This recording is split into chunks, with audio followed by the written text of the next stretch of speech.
There's still a long road ahead.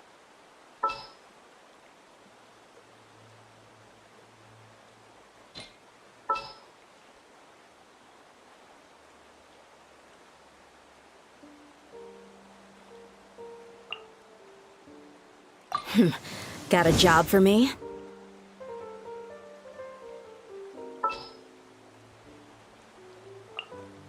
More companions! Hooray!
You asked for it!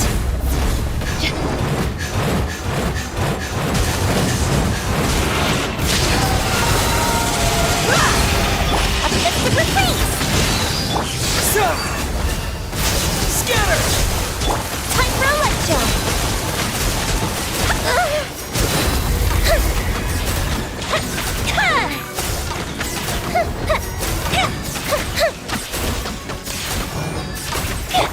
Let the show begin. Look alive! Time! The fuse is lit!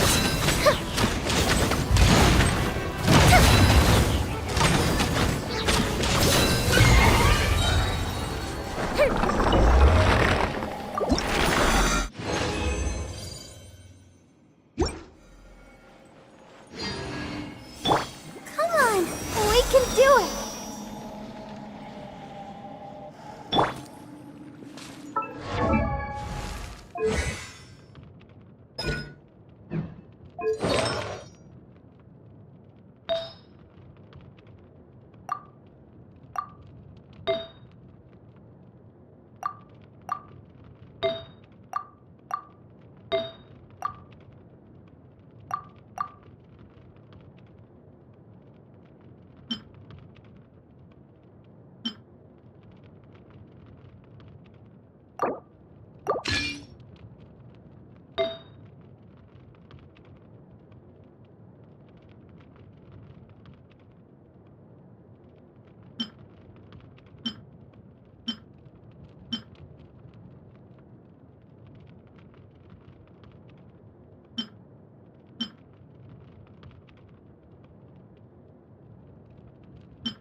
Watch out for pickpockets. My own brother say something like that about me. Yes, we must document everything.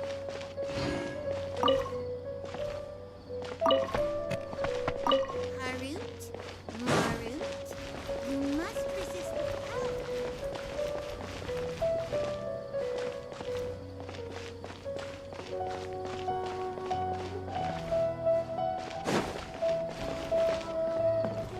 Ad Astra Abyss.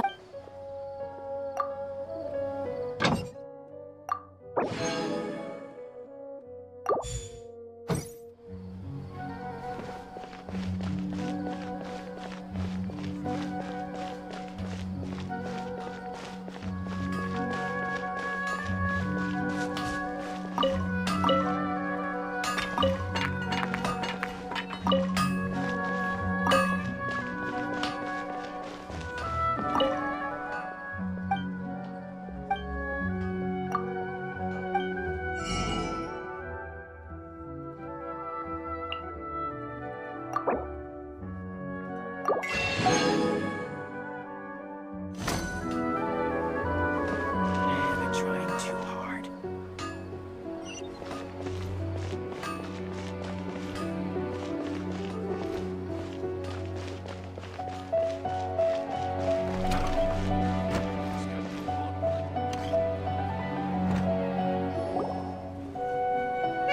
Hyman's trying to remember. What else did we put on our shopping list? Oh, what a mouth-watering smell. Paimon would know the aroma of biryani anywhere. Let's go get some.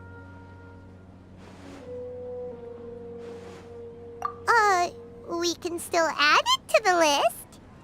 Well, if it isn't the Traveler and Paimon. Wasn't expecting to see you here. Hello there. Oh, it's been quite a while. Huh, so you two are still hanging out together. Dia, didn't you say time that you were gonna head back to the desert? I said I was going to resign from being her bodyguard, not that our friendship was over. We're still the best of friends. The Holmayanis also still post jobs from time to time. Their pay is always generous, so me and the other mercs never pass them up. I told Dia to just stay at our place when she took one of those jobs a few days ago. My parents were delighted. They even said that it always felt like we were missing someone whenever Dia wasn't around. That sounds like something they would say, all right. They're always so welcoming. Anyway, the job is already taken care of, so I was gonna head back to the brigade as soon as I finished a little shopping. But the master kept insisting, and I ended up staying for another day. You can stay for as many days as you want, Dia. Father hasn't even gotten around to treating you to his best dishes yet. You know I'm not the kind of person to stay put in one place like that, my lady. Don't worry, though. There'll always be next time. But she said they'll treat you to the best dishes! I can't believe you can still refuse that! But wait, didn't you say last time that you would take me on a trip to the desert? Why don't you just take me with you today, when you leave? There are so many places I still haven't visited yet. I'm sorry, my lady, but no can do. There's still a few things I need to take care of back at the brigade. Besides, the desert hasn't exactly been the most peaceful place lately. Oh, come on. Not this again. That's also what you said last time and the time before that. I know, I'm sorry. Just give me some more time, and I promise I'll plan the best trip ever for you. All right, fine. To be perfectly honest, it's not that I wanted to go, it's more like I feel like something is off about you lately. Ever since you first set foot on the estate a few days ago, you've been acting anxious and even paranoid. Have you been delaying our trip because you've run into some kind of trouble? Nah, are you kidding? You're worrying too much. Would you swear on that? Friends shouldn't lie to each other, you know. I wouldn't pry any further if you're willing to swear on what you just said. But if something really is bothering you, then just tell me. You know I'll help you however I can. Oh, looks like Dunyarzad was onto something. You're too perceptive, my lady. Seems I can't hide anything from you. I just thought that nothing good could come out of telling you about the messy happenings of mercenaries. Knowing too much only leads to more trouble. Mercenary life is a dog-eat-dog world where Mora reigns supreme. Everything operates on a completely different set of rules. That doesn't change anything about what I just said, though. We're still friends, and I can only support you if I understand what's bothering you. My lady, you're not gonna stop until you drag it out of me, are ya? All right, I'll share what I know. Let's go somewhere else first. This isn't exactly the best place for a discussion. Okay, let's talk here. Just try not to draw any extra attention. As you may already know, the Eremites have both a lot of mercenaries and a complex organizational structure. Many mercs are no different than me, just going around looking for jobs to earn some mora. My brigade is called the Blazing Beasts. We're not a large group, but every member is loyal and brave. However, not all Eremite brigades are like mine. Some are willing to cross all kinds of lines for the sake of mora. The most notorious is a faction known as Deshret's Relics. Deshret's Relics? Judging from the name, they must really look up to... Yep, you got it. I've heard that you've already crossed paths with Ain al-Akmar. They're one of the groups under the Relic's banner. Oh, you mean the group that tried to sell us the Divine Knowledge Capsule? Yeah, they weren't friendly at all. Deshret's Relics is composed of many smaller brigades like Ain al-Akmar. The Relic's headquarters issues orders to all brigades under his control. On any other day, I would want nothing to do with them.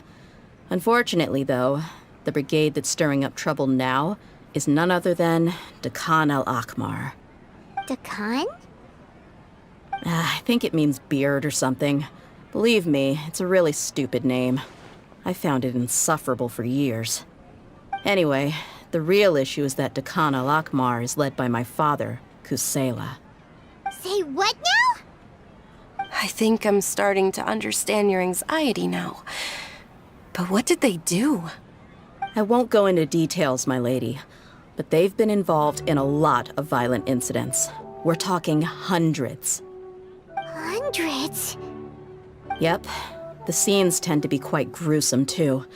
They strip the victims of all their valuables before murdering them. Not only have they targeted merchant caravans and ordinary citizens, but other mercenary brigades as well. That's beyond terrible. They won't even spare their own kind. I don't know how Deshret's relic sees it.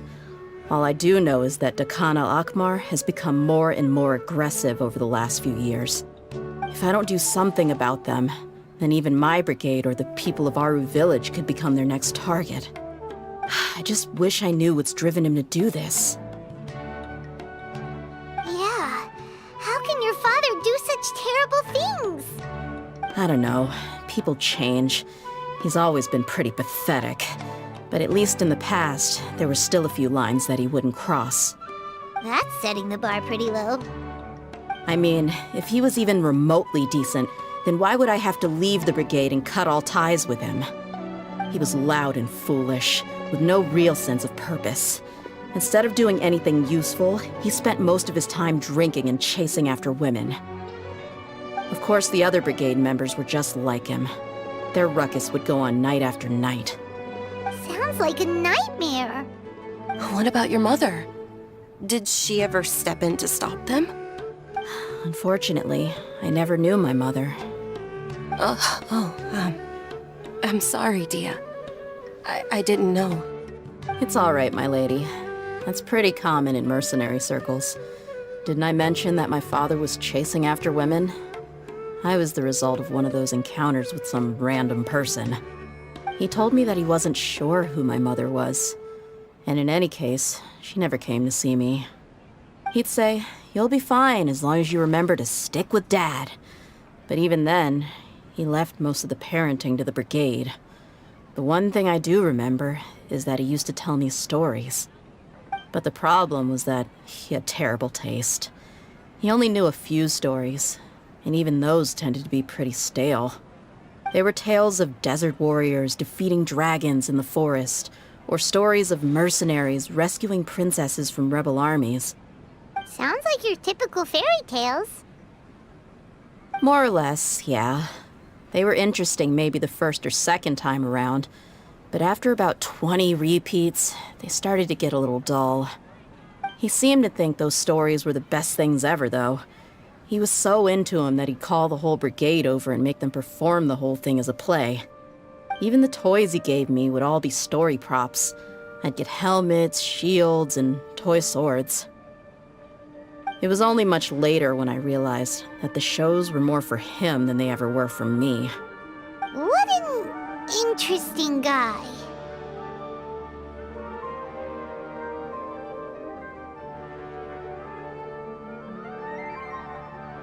Yeah, I've always found him pretty childish, but that was something I could just shrug off.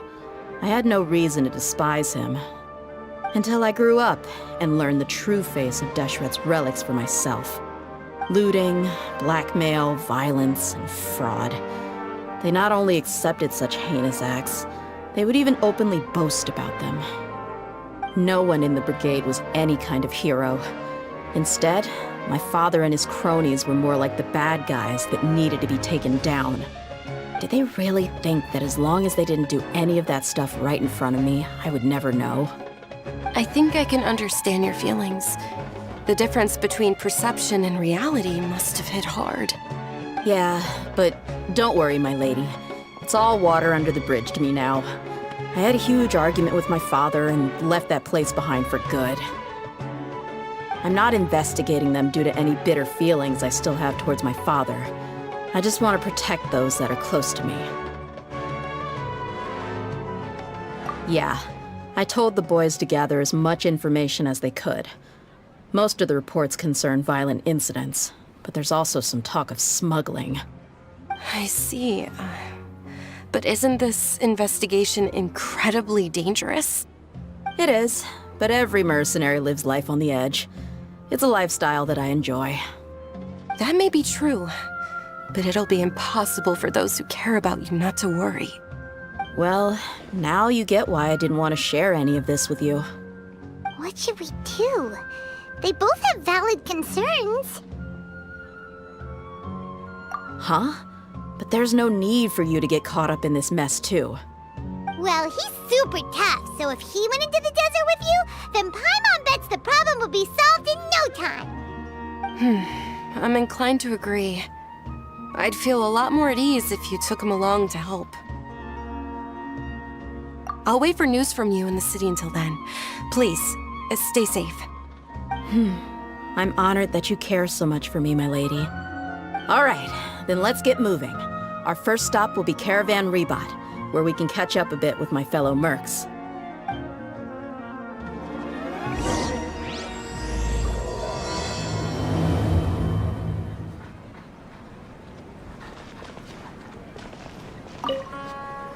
Please be careful.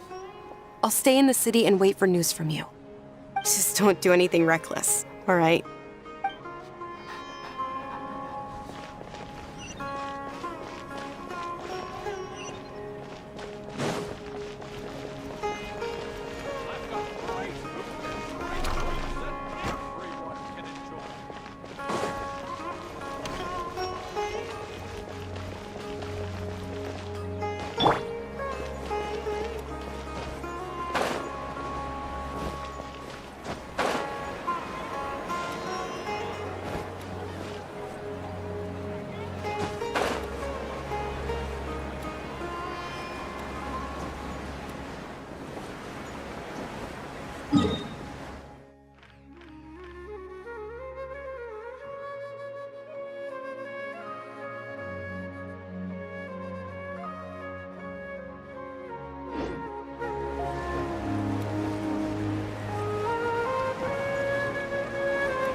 Like a lamb to the slaughter.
Buckle up! Ha! Fire hazard!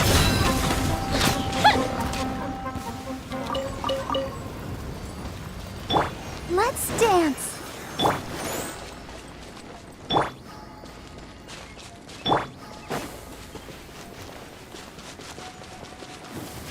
Time to go to work.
Happy to oblige. Feeling lucky today?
Because things are so, ergo they are such.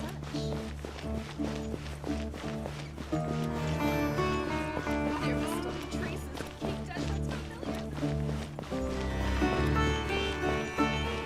This and that. Hey, Dia, you're back. Are these two friends of yours? Oh, so you've already become like one of us then? Well, that's good to know. Anyway, since we've got newcomers, let me fill you in on what Dakan al-Ahmar's been up to lately. They've become extremely aggressive. Apparently, even their own now have become acceptable targets. They even attack other relics brigades, just the same as any other mercenary brigade. Even the most ferocious beasts still protect their own. But it sounds like they've thrown that straight to the wind. That's right. Once they've collected enough loot off the other mercenaries, they sell it off to a different brigade, or turn to merchants on the black market. A portion of their profits is immediately exchanged for more food and weaponry to be used in their next violent operation. That's terrible! Yeah, and it really makes you wonder why they're so desperate for Mora. A few days ago, Isham and I trailed them for a while, and even disguised ourselves as merchants to conduct trade with them. We were able to learn a few things from the exchange. Rather than saying they're out to plunder and hoard Mora, it'd probably be more accurate to say that they're experiencing an internal power struggle. Wait, a power struggle? You heard me right. The vast majority of their victims are mercenaries from the other brigades of Deshret's relics. If their only goal was Mora, they could have gone after anybody. The targeted nature of their attacks points to a power struggle between the different brigades within the relics. That's the only plausible explanation we have. Unfortunately, we weren't able to find out anything more specific.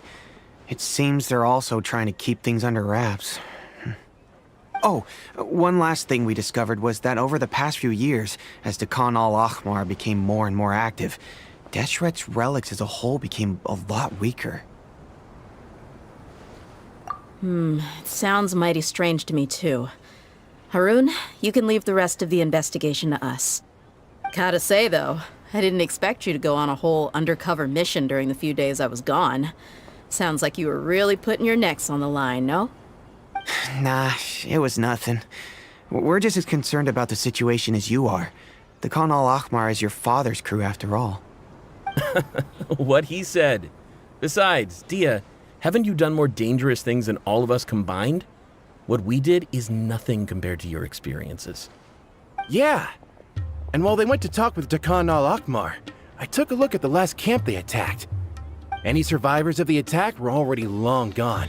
There was nothing of value left in the camp. Ah, Hisham and Khalaf. You're here too.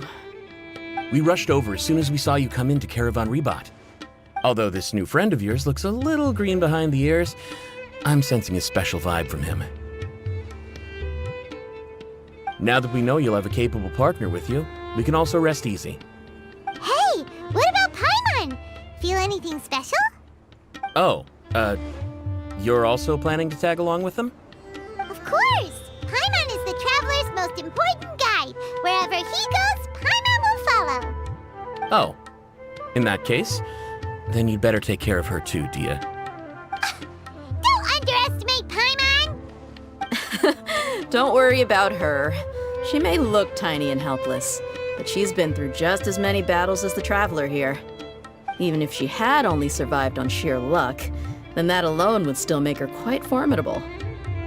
I had no idea. I guess I shouldn't judge by appearances. Oh, one other thing, Dia.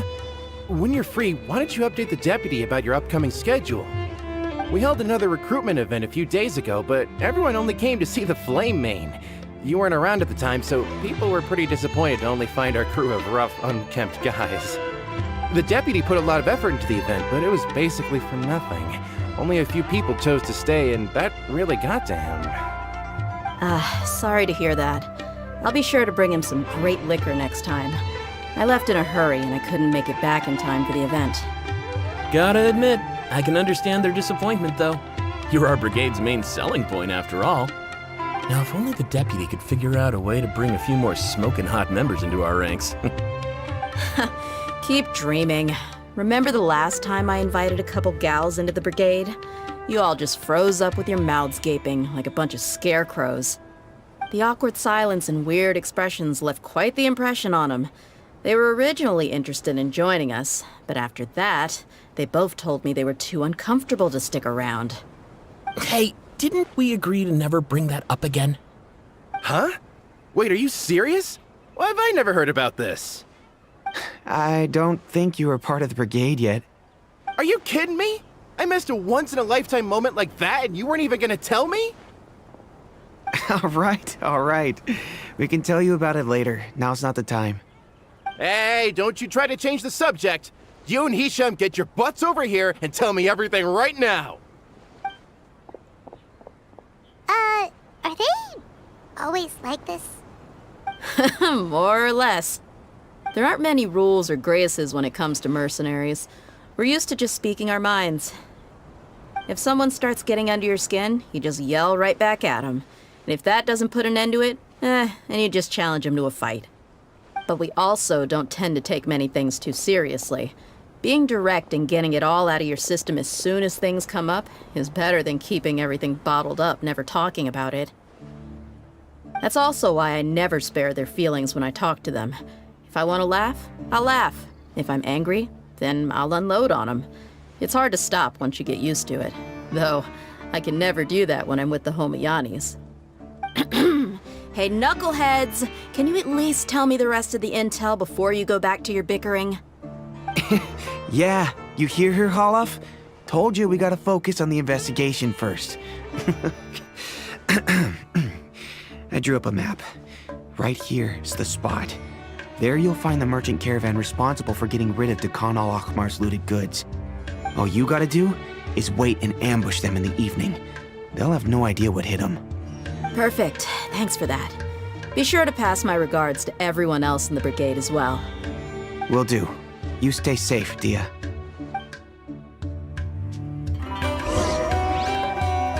Travelers and visitors, don't miss out.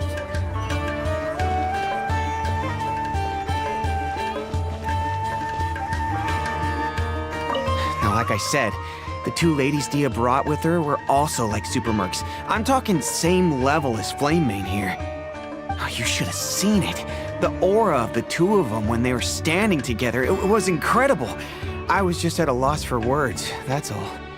Ah, so pathetic. Hey! Shut up! Now, like I said, the two ladies Dia brought with her were also like super mercs. I'm talking same level as Flame Mane here. Oh, you should have seen it. The aura of the two of them when they were standing together, it was incredible. I was just at a loss for words, that's all. Ah, so pathetic. Hey! Shut up!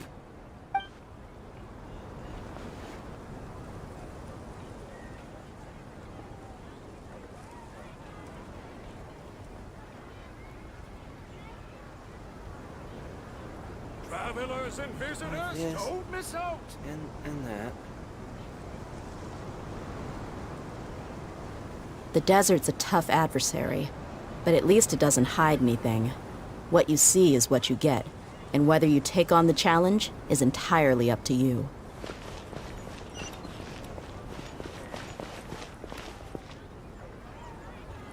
Travelers and visitors, don't miss out.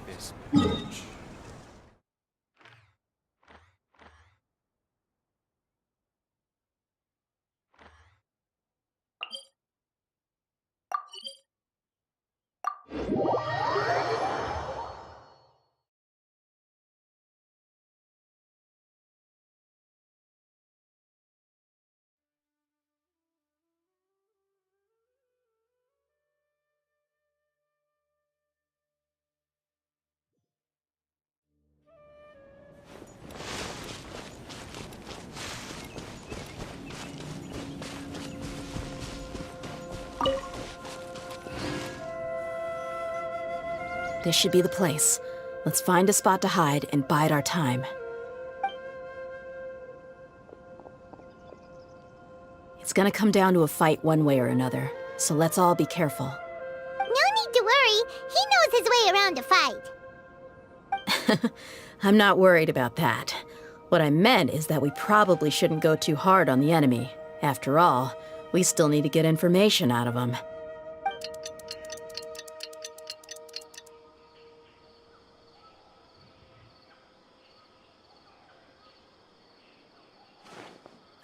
Here they come. You ready? Let's not give them a chance to react and end this quickly.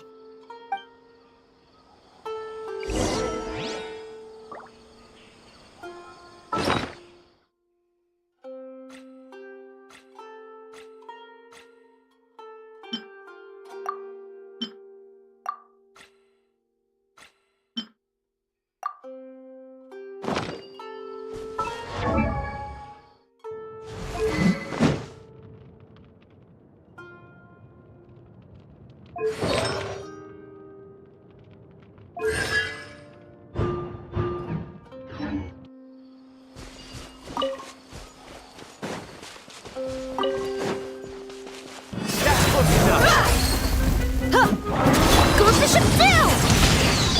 Propagate! Of the jungle. Let the show begin.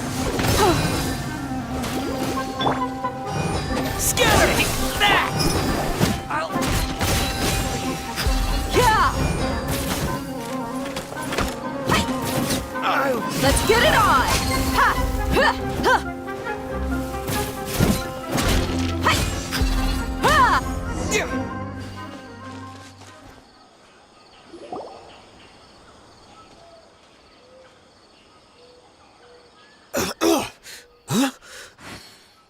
You're the Flame Mane. Good. That saves me an introduction. All right, time for a little talk. Are you buddies with Dakana Lakmar now? Tell me, what are they after? You know the code of being a mercenary just like everyone else. The first rule is to never divulge key information about our employer. What makes you think I'd talk? Ha! That might have worked on an amateur, but I know you're just looking to protect your reputation. Think about it, though. What's your reputation worth if you won't have the other tools you need to succeed in this line of work? Tools like, I don't know, your limbs or eyes? You've got 5 seconds. You might want to think twice about how much your employer's information is worth to you. Whoa! I'm not joking around. We can do this the easy way or the painful way. 2 seconds! I'll save you the trouble.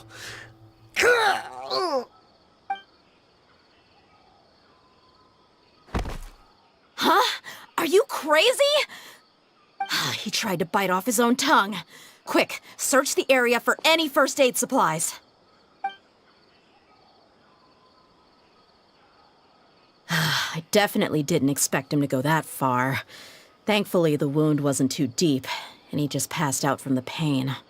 But why would he be so extreme? I just wanted to test his mettle. You can get a lot of mercenaries to talk just by threatening them. I didn't expect him to be willing to go through so much pain just to deny us some intel. Well, he's out cold for now. We could wait for him to wake up, but maybe it's not a good idea to interrogate him any further. What should we do? Yeah, don't worry about it. It'll be a waste of time to interrogate him again after that. He might just hurt himself again if we start asking. There are lots of goods around here.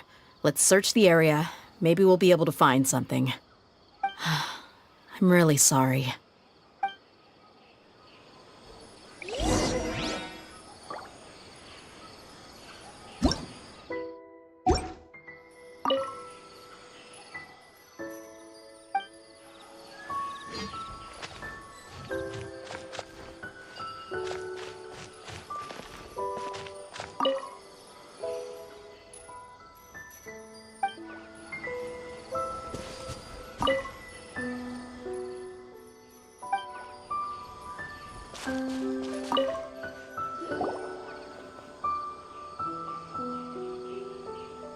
We found a piece of paper with a bunch of names on it. Maybe it's a record of something. Let me take a look. If this really is a merchant caravan, they should have a record of their transactions. Yep. I see an entry for Dakana Lakmar right here. Kusela, Idrisi, Bashar, and Takriti.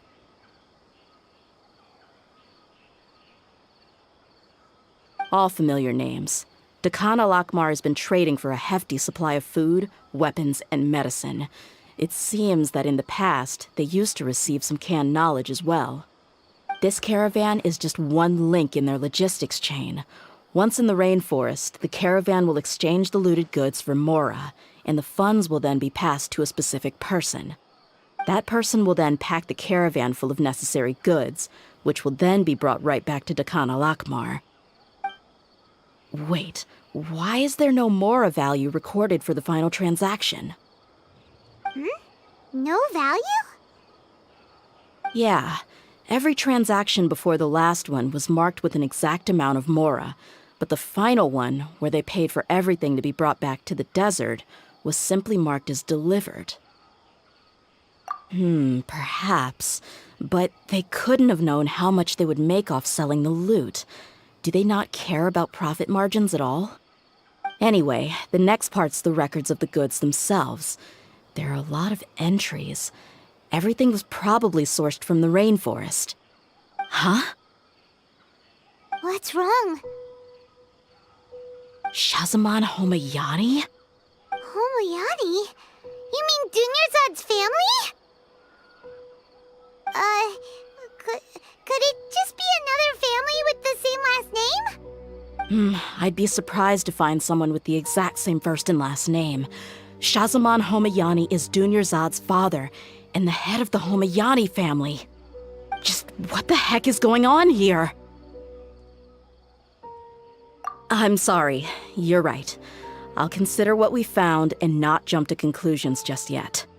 But what this piece of paper confirms is that the Homayani family has been providing goods to Dakan al-Akmar. What if the Homayanis have been kept in the dark and don't know they've been trading with Dakan al-Akmar? That's a possibility, but if that was the case, why is this caravan specifically named Shahzaman as their person of contact?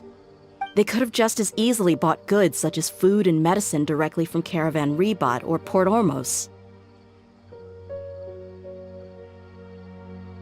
Yeah, funding violence and looting. The brigade gets the goods, and he is paid the proceeds from the sale of the loot. But why would he do something like this? It's not like the Homayanis are in need of money. I honestly have no idea. I've been to their estate many times, and I've never noticed anything suspicious. The only potentially large expenditure I could think of would be the treatment costs for Dunyarzad's Elazar.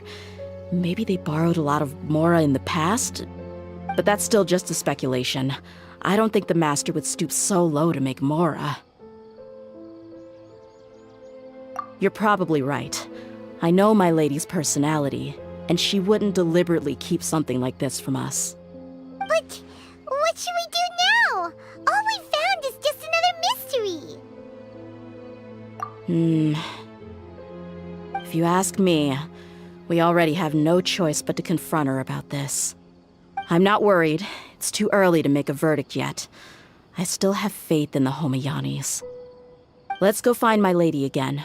We'll tell her everything and see if she's willing to lend us her support. If we're lucky, we can not only figure out the mystery of this paper, but also follow the trail of breadcrumbs to the people responsible at Dakan al-Akmar. Dia, are you sure this is the best decision? What if instead of getting the help we need, we just end up revealing everything we've discovered to the enemy? I've considered that possibility. But even still, I want to tell her what we found. I think I owe her that much. True friendship is built on trust.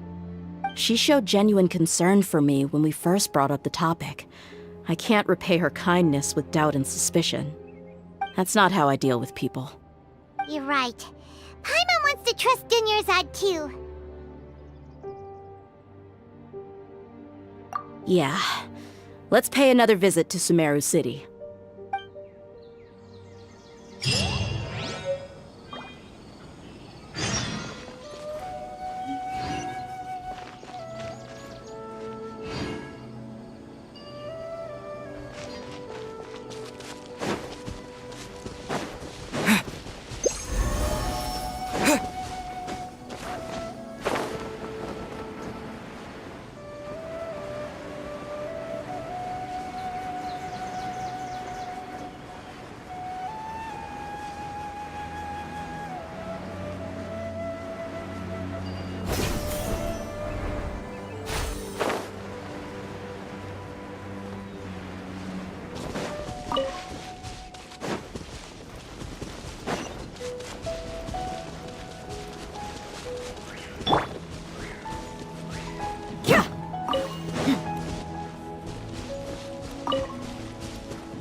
Happy to apply.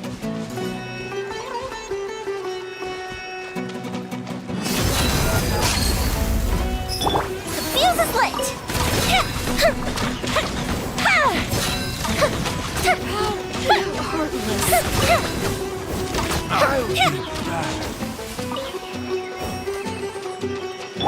Let the show begin.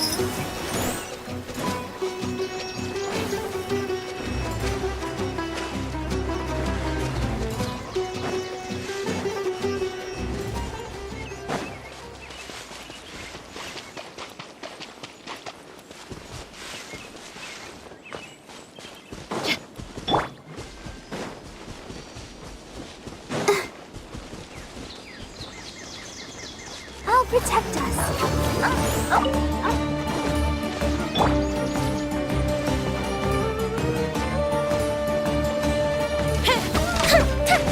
Fire hazard!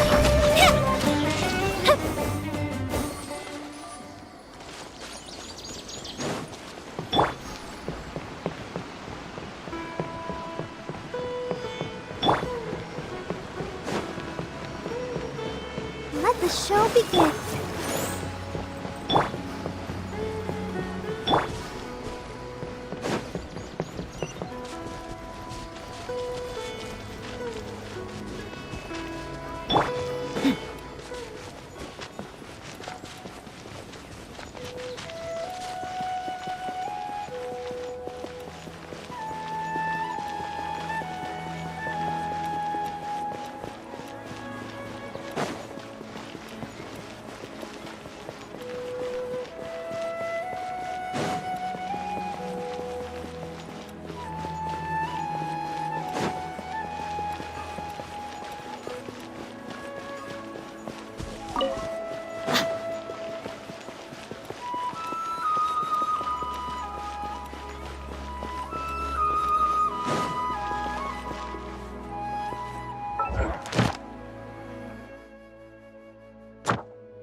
Ad Astra Abyssosk. Thank you for completing today's commission.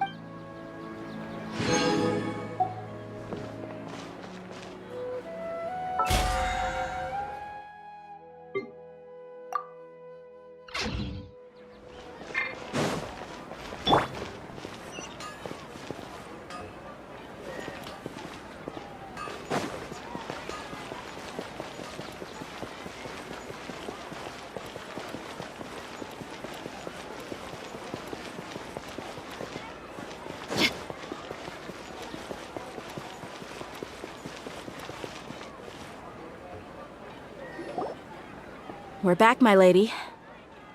Oh, you're back a lot sooner than I expected. You mustn't have run into any trouble then. Well, how did it go? What did you come up with? Actually, we're still investigating.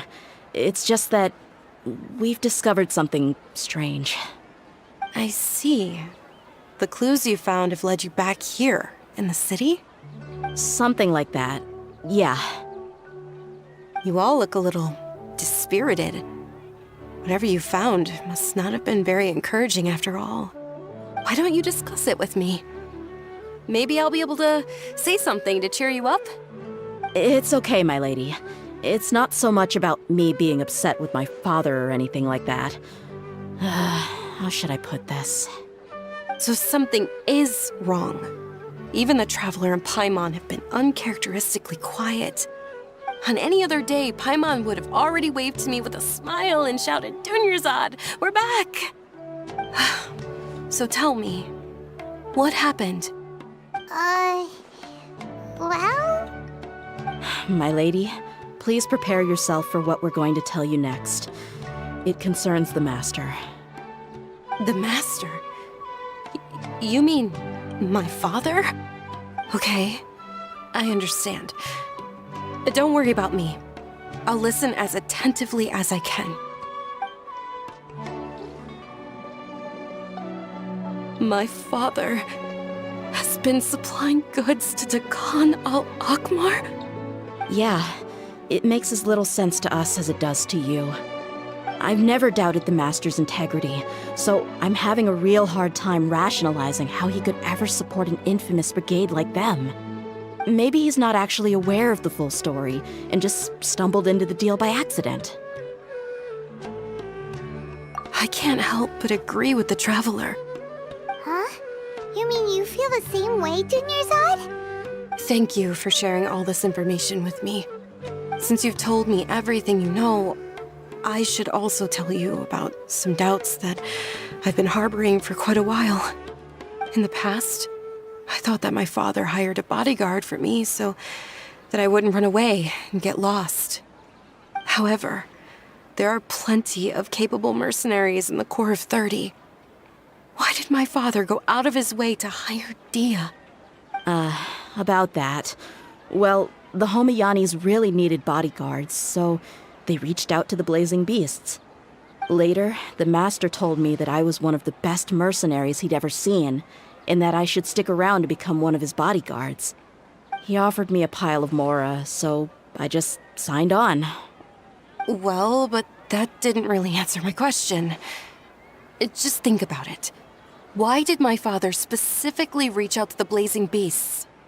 Maybe the Corps of 30 just didn't have anyone available, or maybe someone recommended us. I've never given it too much thought.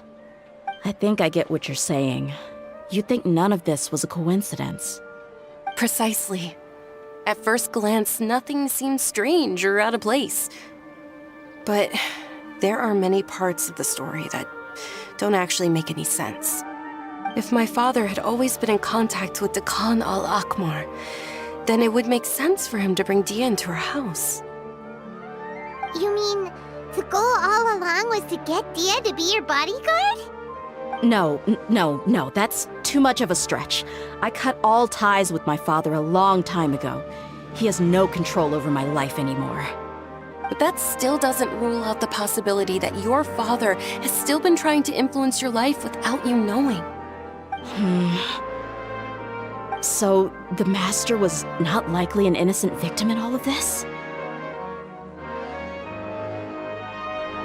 Sorry we put all this on you so suddenly, Dunyarzad. It's okay, Paimon. I should actually be thanking you. Regardless of his reasons, if my father has truly been funding a violent group of mercenaries, then it's my duty to bring him back to reason. But is that really the right thing to do? My father has committed many atrocities and deserves all the punishment that he has coming to him. I have zero sympathy for him. You may call me an ungrateful child, but my feelings will remain the same. However, the Homayani family has treated me with nothing but generosity and kindness. If we decide to investigate this further, we could end up implicating the entire Homayani family. I would be biting the hand that's fed me over all these years. Dia. It's all right, Dia.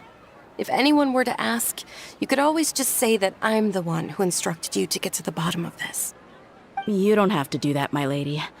I'm not conflicted because I'm afraid of taking responsibility. Besides, you're the one we should all be worried about right now. Hey! It's still too early to give up hope! What was the thing about friendship again? Right, yeah, trust! You said that yourself, Dia! Besides, there's no point on getting all riled up before we've confirmed all the facts! Thank you, everyone. That makes a lot of sense. I guess I should always remember the trust that I've placed in people. In which case, my lady, could you ask the Master to come out and have a chat with us? Sure thing. I also hope he'll be able to give us a logical explanation. Let's meet at the usual place then. Usual place? Ah, right.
Thank you for coming, sir.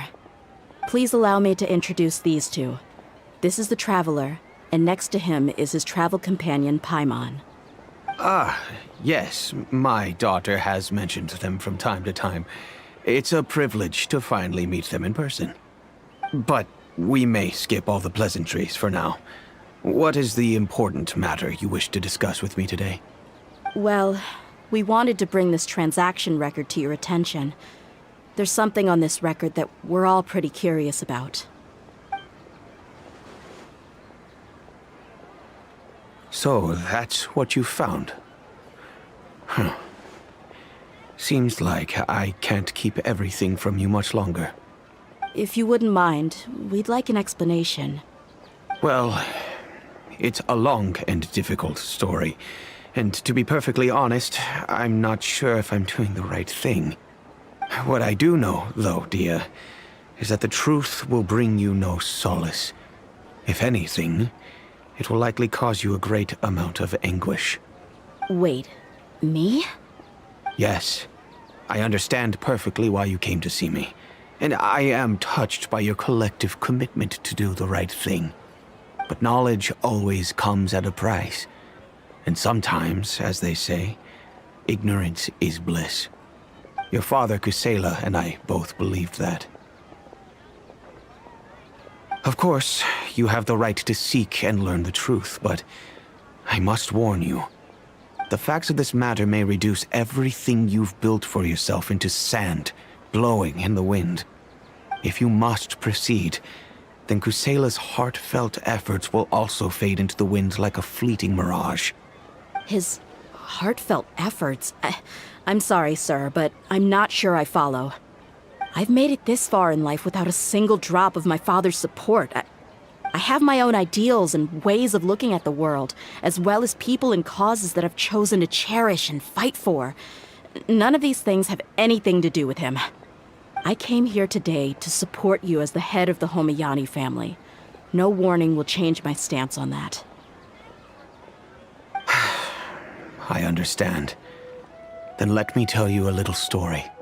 Our family once needed to take a trip to the desert when Dunyazad was just a baby. Along the way, we were attacked by bandits. They had superior numbers and quickly overpowered our bodyguards. When all seemed lost, a group of passerby Eremites lent us their support. Those Eremites were Kusela's brigade, Dekan al-Ahmar. Kusela's men told me that the attackers were Eremite mercenaries, just like themselves. I was shocked. Why would Dekan al-Ahmar go so far to save us and not spare the fellow Eremites? Kusela was grinning and walked over to play with baby Dunyazad. She was startled by his unfamiliar face and nearly started crying. Really? I never knew. He said that he had no particular reason to help us. He just took pity on us because he had a daughter about the same age. We started talking about our children, and I sensed that he was a devoted father. to repay his kindness, I hired his brigade to help out at our estate for a time and offered everyone generous remuneration. So, that's what happened. It was many years before I saw him again. I almost didn't recognize him the next time he came knocking on my door. The man I knew to be strong and healthy had been reduced to a shell of himself. He couldn't even walk anymore without his cane. So, what happened to him? He was perfectly fine when I left the brigade. I'm not too sure myself. The only thing that didn't change was his cheery disposition. He said there was absolutely nothing to worry about and that he had gotten into a fight. That was all. He then suddenly asked me if Dunyarzad, now that she had grown, would need a bodyguard of her own. At the time, Dunyarzad was going through a particularly severe bout of her Elazar. There was no need for her to have a bodyguard when she could barely leave the house. But he kept coming back to the topic. Come on, it never hurts to be safe. How do you know a bodyguard won't come in handy one day? I was completely lost at first, until he recommended the Blazing Beasts, and in particular, a mercenary named Dia. So he was the one who recommended Dia to you. Indeed. He didn't say it out loud, but it was clear that he saw Deshret's relics as an evil group who would eventually corrupt every member in their ranks. He was already beyond redemption, but he hoped that he would be able to detach his daughter from the vicious world of mercenary life. If Dia could stay in my house and keep working as a bodyguard, then gradually her affinity for the desert would decrease, and she'd be able to leave her previous life behind. And that's why you offered her such generous compensation? Yes, but not just because of that. From the moment that he asked me for that favor, I also began to see Dia as my own daughter. And that's also why I tried to persuade you to stay when you asked for permission to leave. I was willing to spend however much it took. Kusela saved my daughter and me all those years ago in the desert. I could never refuse him entrusting his daughter to me. He was always like that, acting like he's oh so smart and self-righteous. Kusela said that he'd reimburse me for a portion of Dia's fees. I refused to take any mora from him, but he'd always send me funds anyway. Eventually, I just accepted them as a token of his gratitude. And that went on for a while until I received another letter from him a few years ago. The letter contained a request to help him buy food, weapons, medicine, and even explosive materials. Wait! Isn't that around the time that the Khan al-Ahmar started becoming more aggressive? That's right. When I started to hear some nasty rumors, I became wary. I wanted to meet him face to face to discuss things. But by then, he was no longer receptive to my requests to talk. If I had to guess, it's probably because he doesn't want to put Dia at risk. That thought occurred to me as well. I figured that he probably came to me for help because he had nobody else to turn to. After some deliberation, I decided to send him some food and medicine. I turned down all his requests for explosives and weaponry. I am aware that even such a reduced gesture of support could lead to others coming to harm, but I could not simply reject his plea for help. In the end, it probably was the wrong decision. I plugged my ears to the rumors and just chose a solution that made me feel least guilty about myself. If you can, please tell me where he is now. None of the things he's doing right now make any sense if he's just trying to keep me from getting tangled up in his world. If all he wants to do is steer clear of me, then maybe he shouldn't have brought me into this world in the first place. Oh no. Dia, please don't feel that way. I'm just angry because I can't wrap my head around any of his actions.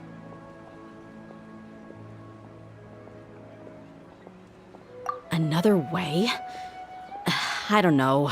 I knew him, and he was nothing more than a childish brute. I can't understand what's going through his head. But I guess you do have a point. We haven't uncovered the whole truth yet. We still need to figure out his exact actions and reasoning for these last few years.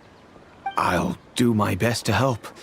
Of course, anything between the two of you would need to be resolved between you and him alone. I don't know Kusela's exact whereabouts. Outside of supplying his brigade with some goods, I tried my best to avoid getting involved any further with him. However, there's a man on the list named Jawed. He used to be a mercenary in the desert and is now a member of the Corps of 30. He's responsible for supplying weapons and liaising with the Dakan al-Ahmar's merchant caravan. I think he should know Kusela's whereabouts. I've heard that he likes to have a few drinks alone and enjoy the cool wind at night outside the tavern. Maybe you'll be able to find him there. Understood. Thank you, sir. Then I guess this is bye for now, unless... I'll stay and be with my father here. To be honest, I'm still a little dazed and haven't finished processing everything quite yet. My father has indeed done something wrong, but if I think about it, I'm also not sure if there was a right way to handle this problem. I feel like our only course of action is to turn everything we know over to the Corps of 30 and let them render judgment. Yes. I am prepared to accept whatever verdict they choose. It's time to face my mistakes.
We mercs have one simple rule. Whoever pays the most is your new boss. There are so many local specialties in Sumeru. I want to buy more.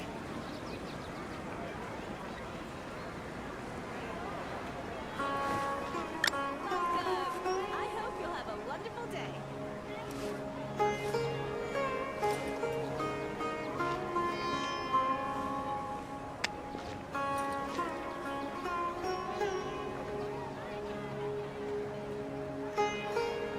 Don't you remember your adventure plans, my lady?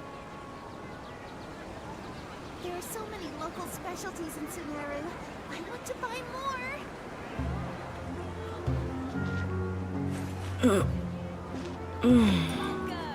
I hope you'll have a wonderful day.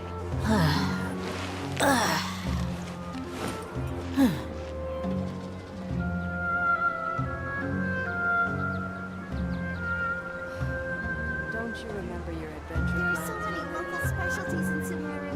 I want to buy more.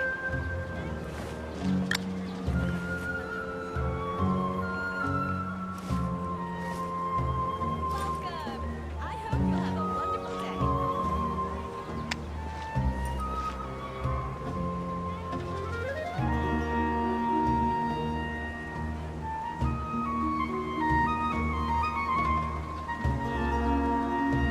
There are so many local Don't you specialties in remember your Sumeru. adventure I plans? want to buy more. My people are used to the desert life, but still, I hope that one day they'll be able to find an oasis of their own and leave the sandstorms behind for a better life.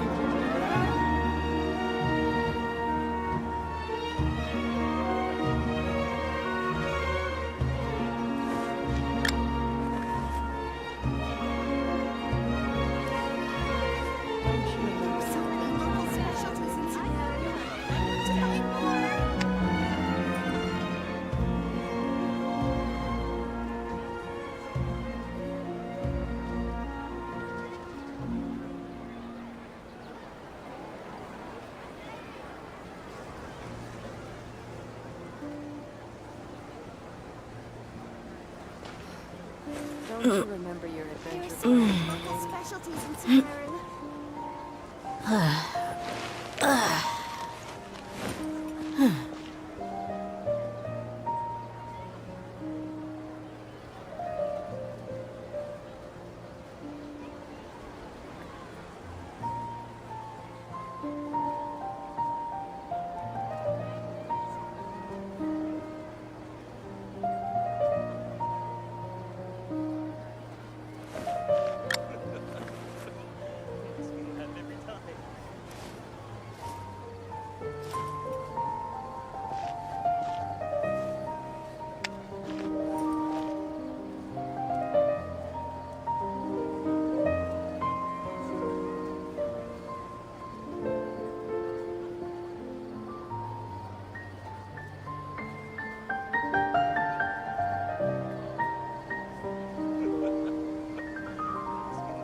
We mercs have one simple rule.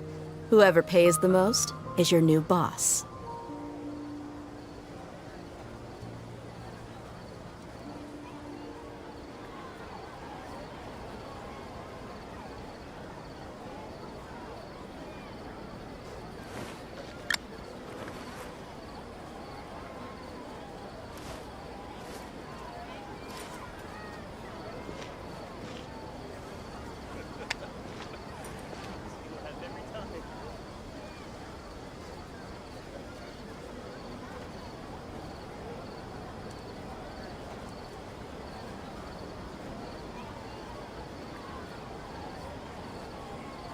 My people are used to the desert life, but still, I hope that one day they'll be able to find an oasis of their own and leave the sandstorms behind for a better life.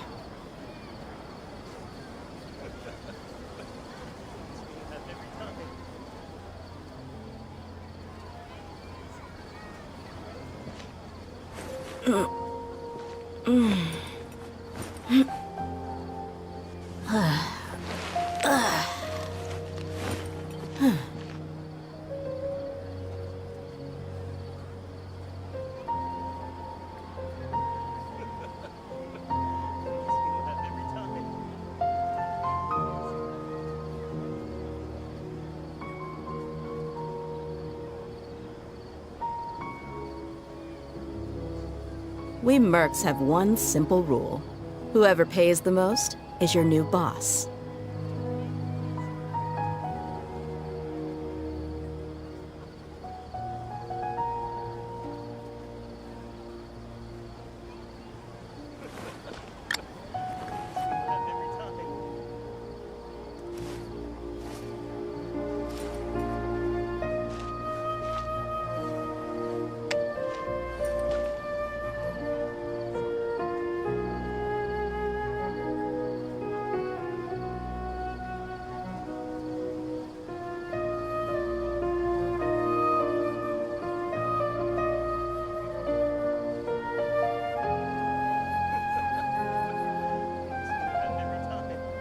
The desert's a tough adversary, but at least it doesn't hide anything. What you see is what you get, and whether you take on the challenge is entirely up to you.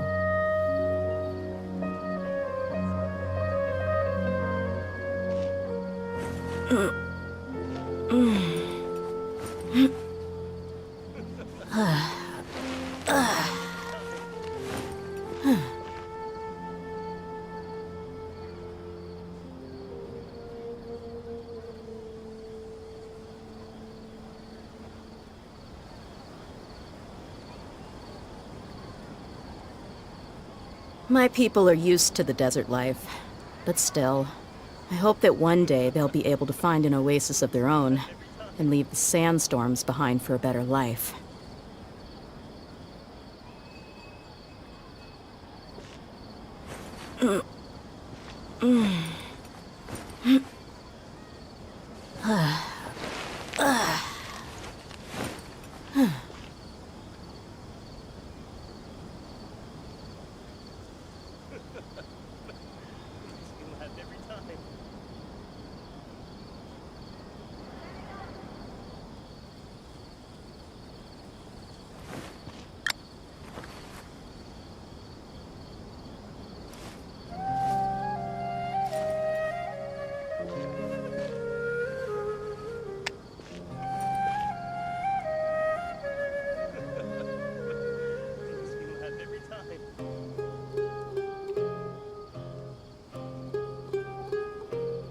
The desert's a tough adversary, but at least it doesn't hide anything. What you see is what you get, and whether you take on the challenge is entirely up to you.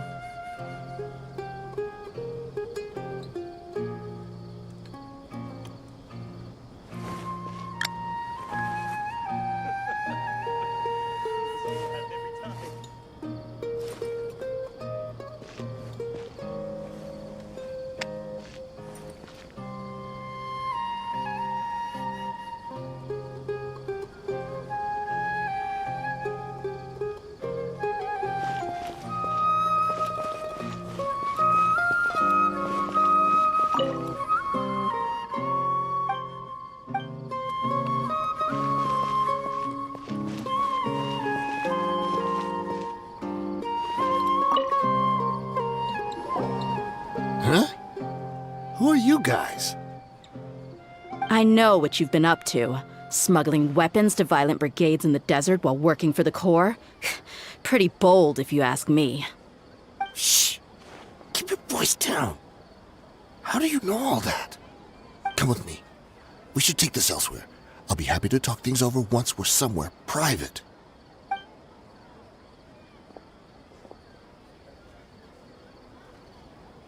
This place should do. All right. Back to my question. How did you all know about me? Don't worry about that for now. You know what kind of punishment you'll face once we report you to the Corps, I assume. Wait. There's no need to jump the gun. Let's talk this out. What are your terms?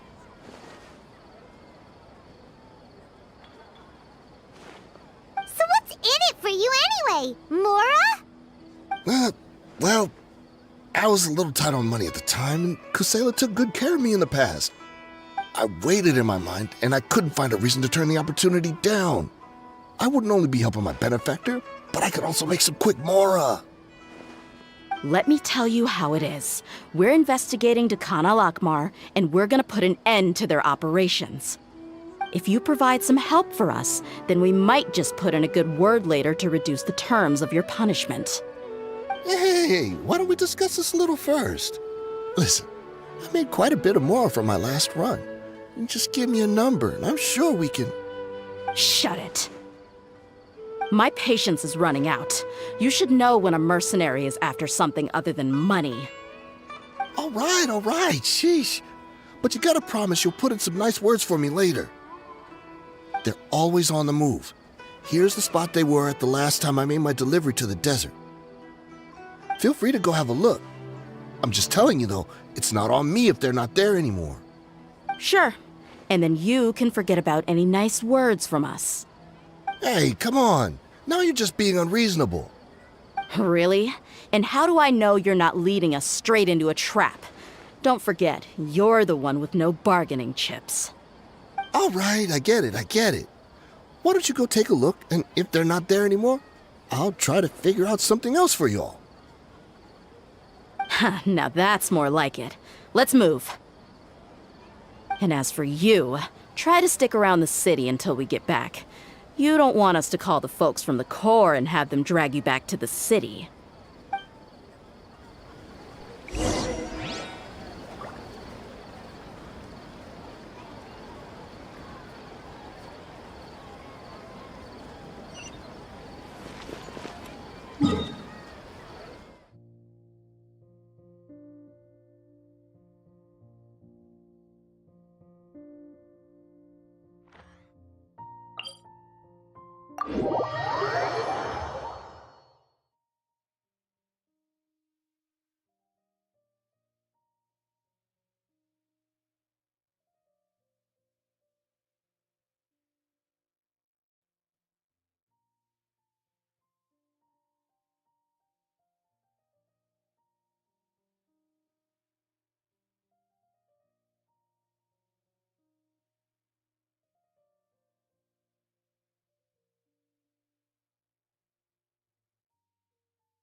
Stay close.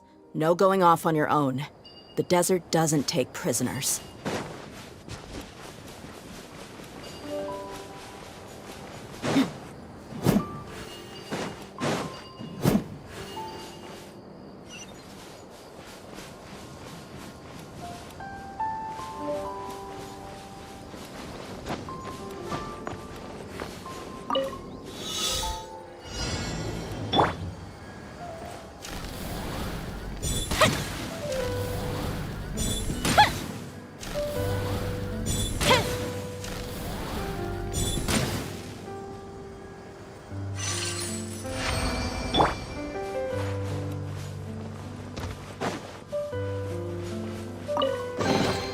Well, how about that?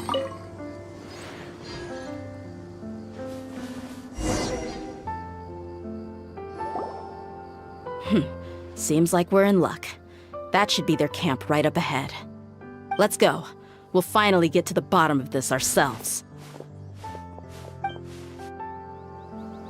I'm here to see Kusela. Tell him to get out here.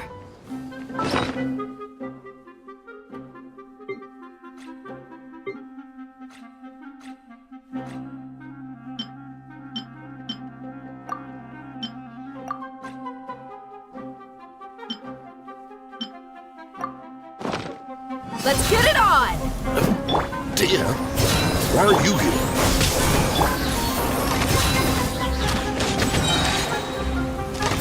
Take that!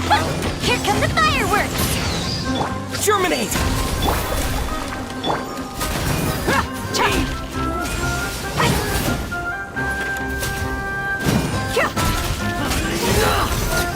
Haven't you all done enough? Oh, so are you also here to stop us? Stay out of this. It's got nothing to do with you.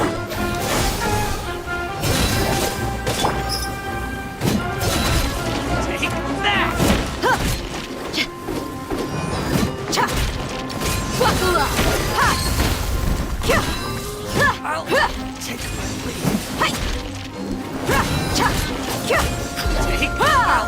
take my lead. I'll take my lead.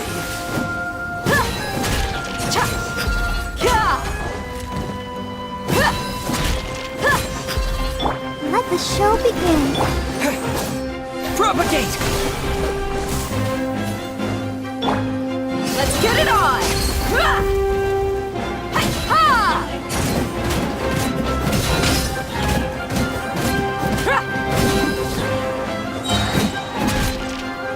Gloves off!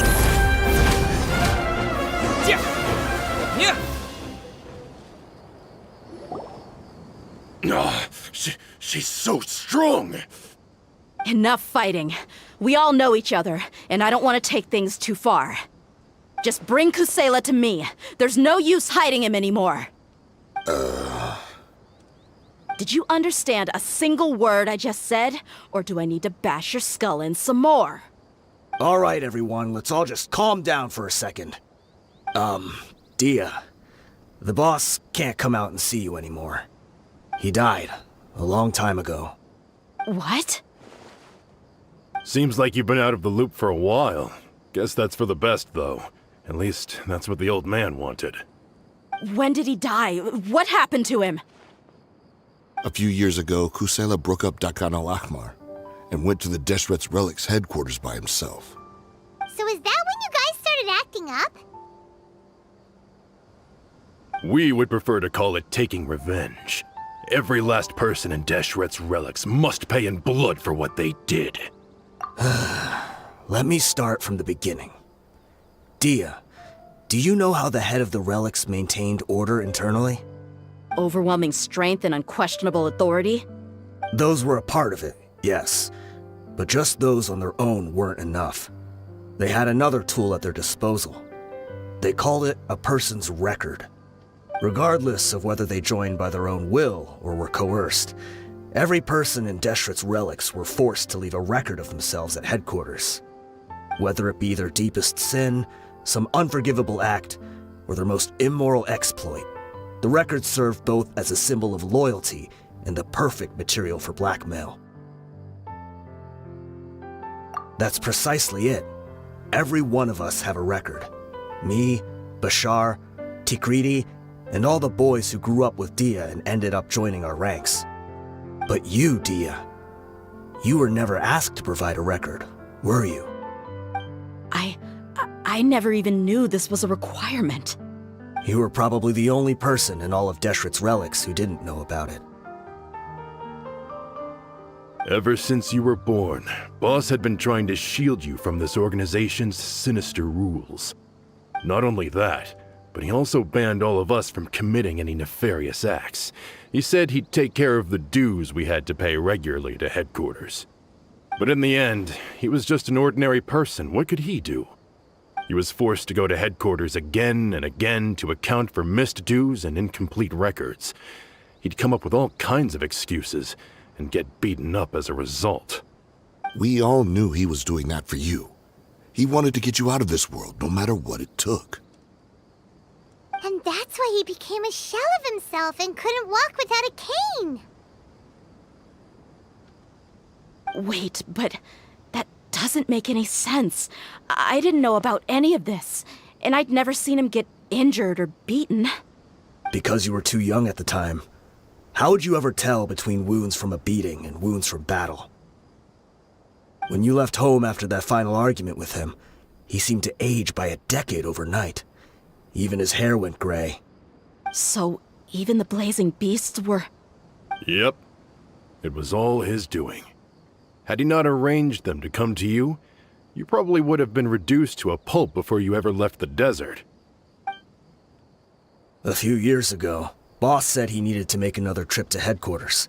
He was already pretty weak then, and we all assumed he was going to get beaten again. I suggested that he hand the role of leadership over to me, but he said there was no longer any need, since the Khan al-Ahmar would soon be no more. His words made no sense to me, but that night, we heard that a massive fire tore through headquarters and razed everyone's records to ash. Everyone gained their freedom that night. Many members fled, not just from our ranks, but from the other brigades as well. But how could we leave with a clear conscience? All of us who knew exactly what had happened. The boss can't have just died for nothing. Those heartless jerks at headquarters took him from us. From that point on, the sole purpose of the Khan al-Ahmar became revenge. The big fire that Boss started was quite a blow to headquarters' strength. It's given us the opportunity to launch our attack.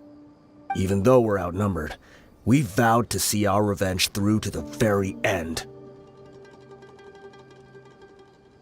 There were people from headquarters who changed their names and went into hiding.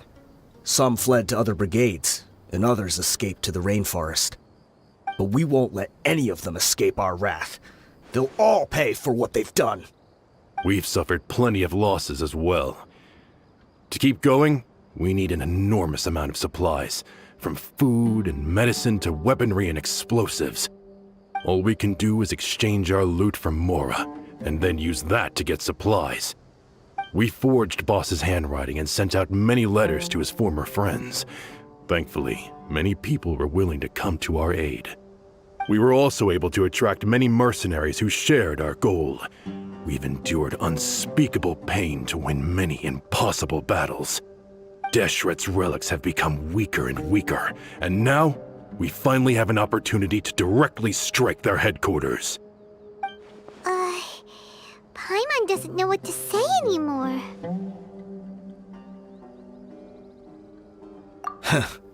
We do know right from wrong, but we were sinners from the very beginning. We do not deserve the freedom that the boss won for us with his life. Boss always loved his old-fashioned hero stories. Those tales about sacrificing yourself to save the world. We used to always laugh at him for it, but in the end, he really went and lived those stories out himself. As for me, I never considered myself a hero. We're all the lowest of the low. We have no right to even imagine such an existence. But maybe those hero stories he liked foreshadowed everything that was to come. The spirit of the hero touched all those he had saved, and more people joined his cause. Maybe we were all just acting along with the play in the beginning. But as we acted the parts and recited the lines, we were drawn in. And now, we want to see the story through to the end. I'm sorry, Dia. I know you always found us insufferable ever since you were young. Just think of this as a madman ranting. I'll go with you. Huh? Dia? You want to go with them? I grew up with these guys, and I know they're not bad people. It's just that some situations get so bad that it's difficult to tell good from evil. All I know is that Deshret's relics must be destroyed. Furthermore, I want to go see the place for myself. I want to know if my father is still there. I know you don't want to get involved in this, so there's no need for you to tag along. I can do this on my own. Yeah, Paimon feels like we'd only regret it if we don't see this through to the end. Thank you. We'll be a lot stronger together with you. I bet Boss would lose his mind if he ever knew you'd join us at the very last moment like this. Considering all the losses and injuries we sustained, we can't afford to turn down someone as powerful as you. He can think whatever he wants. But the fact is, I owe him this much.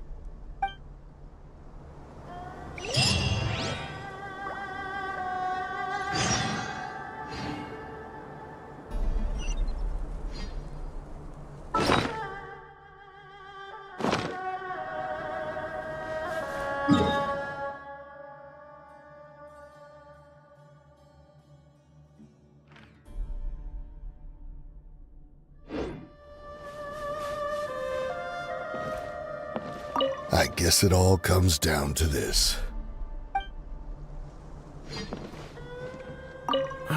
What a bummer. I just had to get injured now. Be sure to punch.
Look alive! Ha! You're dead meat!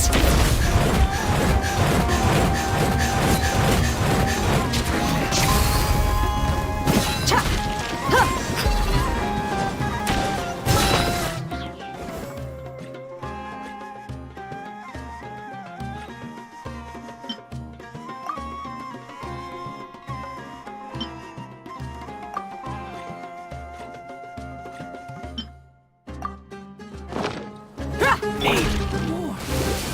Alright, let's dance. Fire hazard! Take my leave.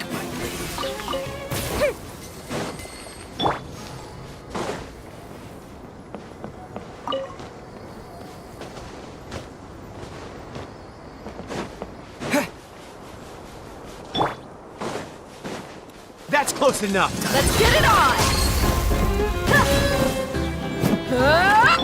Spring forth!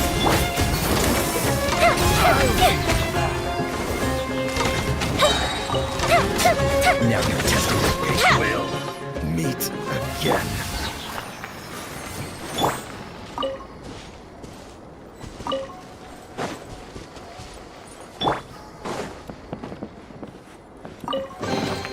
I call dibs.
Sun's out, guns out.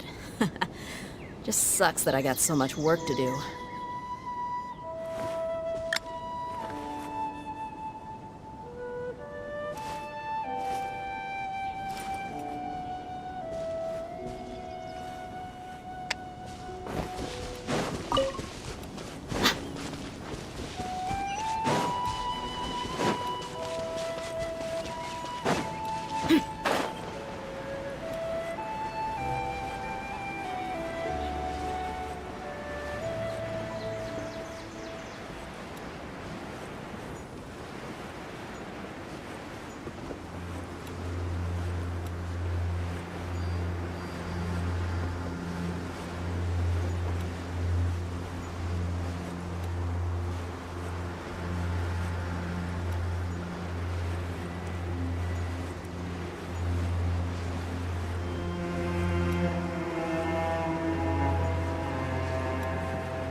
Stay close. No going off on your own. The desert doesn't take prisoners. I could make a tidy sum selling some of this.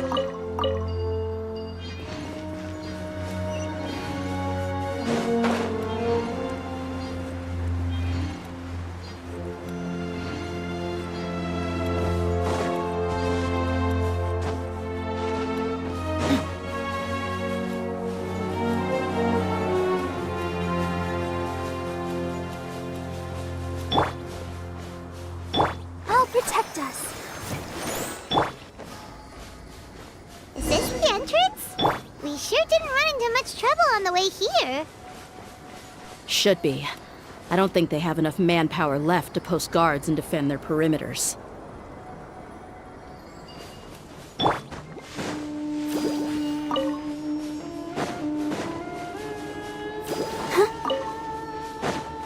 Go, Barbara, go!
Wow. Paimon didn't expect it to look like this on the inside. They should all be holed up in here. Don't know how many people they've got left, though. Who cares? We'll round up all of them. Still, we should be careful. Even if they've only got one shot left, it could still take us out. Yeah, we'll know what they're really capable of once we've landed some hits on them. Deshret's relics may have been a force to be reckoned with before, but their name means nothing now. Yeah, they don't stand a chance with you here. I'll take the lead. I've been here once before.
Buckle up! Ha! Cha! A different breeze! Propagate! Let's dance.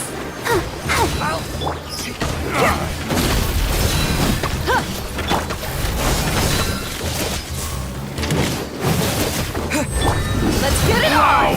Regretful.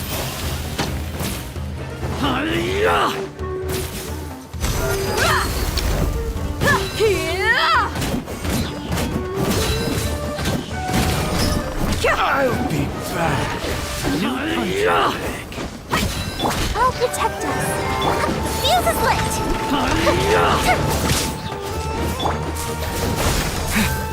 Take that!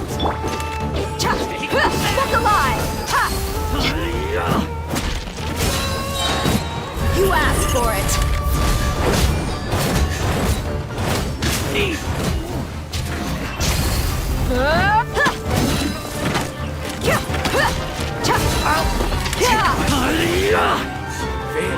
Let the show begin. Shove the jungle!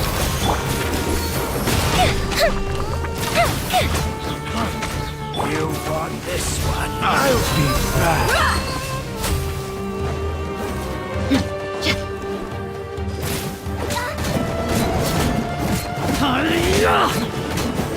Good bishop do! Time for a light show. You want this one? I'm getting sick of this game. Buckle up! Hi! Ha! This way, follow me. We're almost there.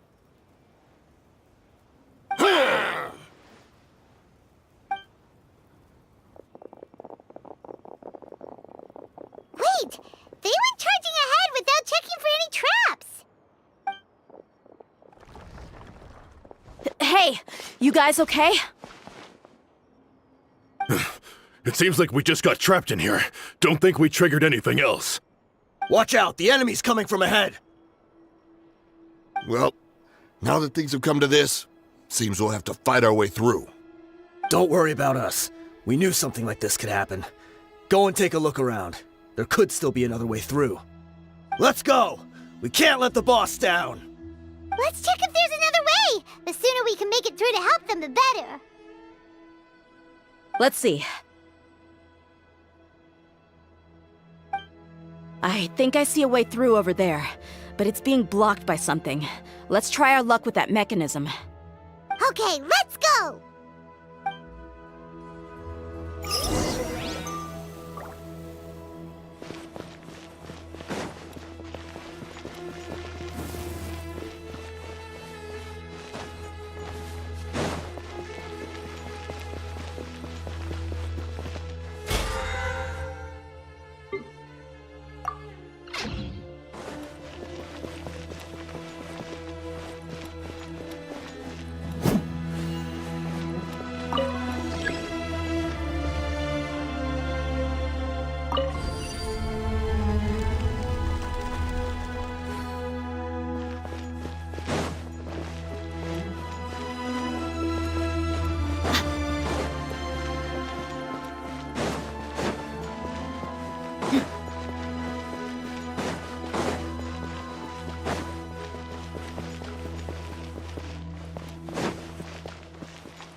I'll protect us.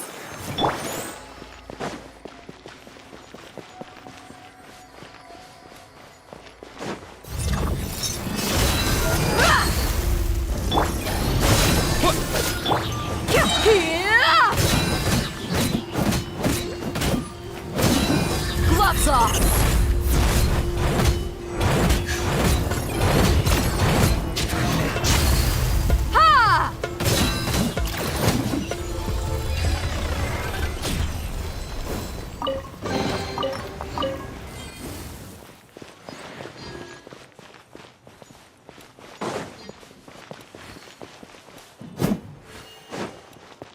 Another mechanism like the one before, but this one's being blocked off in the middle.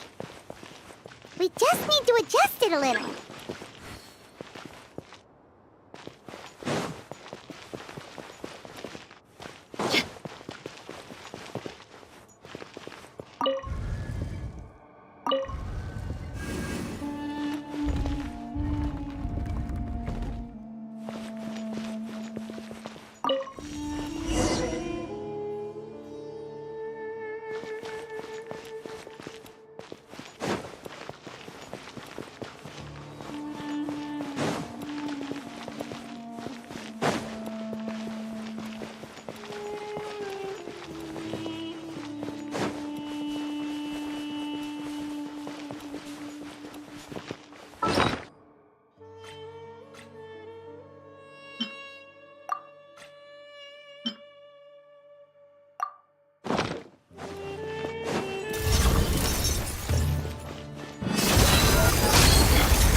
Let's get it on!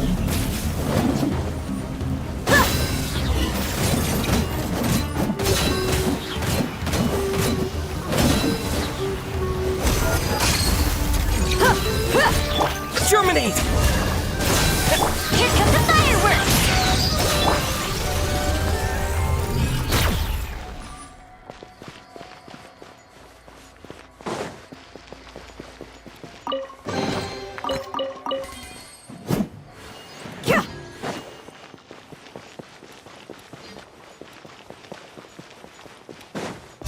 Buckle up!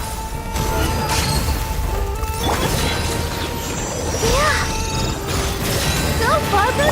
Scatter! The fuse is lit!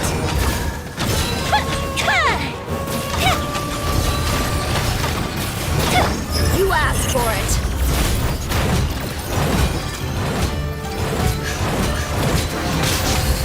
Let's get it on! Hi!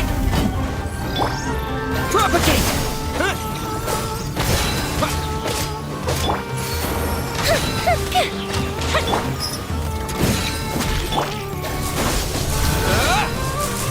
A mystic reprise!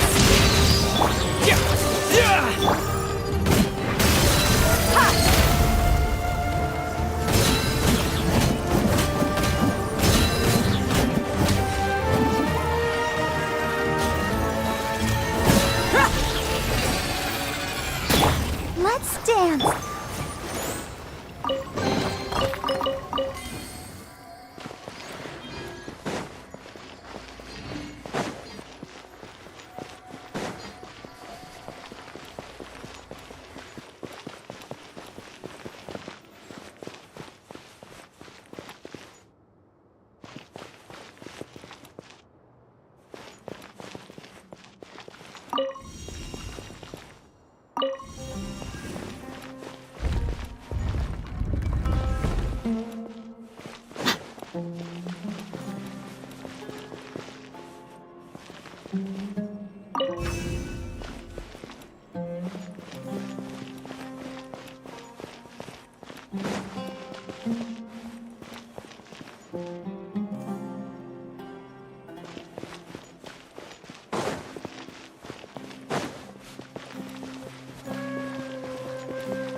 I wasn't expecting anyone to make it through from the other side. But as a desert dweller, I suppose we should be used to our folks defying all expectations. Don't waste your breath. You have nowhere to run. Run? Had I wanted to run, I would have fled 1,000 times already. I witnessed the golden age of Deshret's relics. Even if I could leave this place behind, all that awaits me now are endless days of humiliation and ruin. Even now, my brothers and I still believe in one thing. The greatest should never live to remember their fall. So you want to go out in a blaze of glory? Let us draw our weapons! We will show them the true power King Deshret bestowed upon his followers. They are but two, while we hold within ourselves the entirety of the relic's glory. Wave 1, charge! Eliminate them! Happy to apply.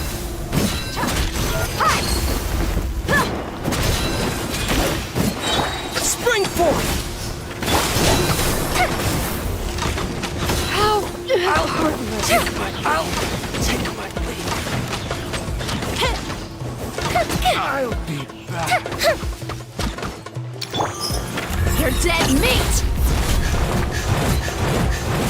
I'll be back. Don't think that you've won. We're just getting started.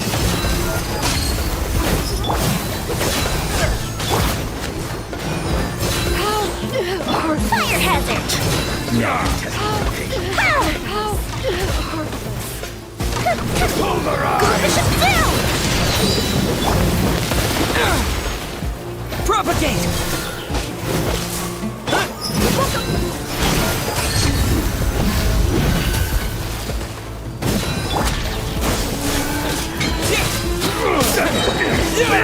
Terminate! Again. King Deshret will not abandon any one of his followers. Gloves off! Now you're testing my patience. Let's end this now.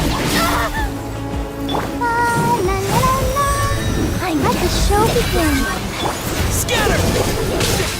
Don't get swept away!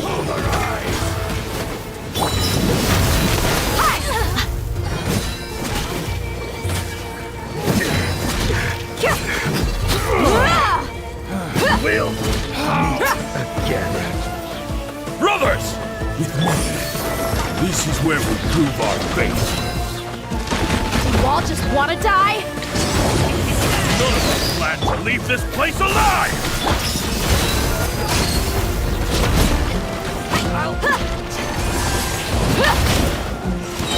Let's dance.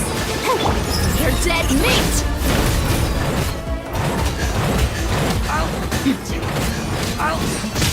Spread your wings and raise a storm! Propagate! Lord of Sand, Where do you think you're going? is ready. Look alive! Hi!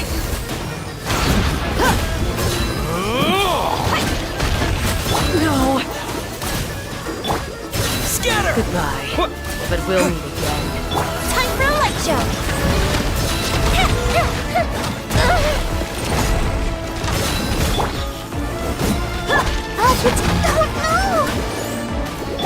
Propagate! The golden slumber.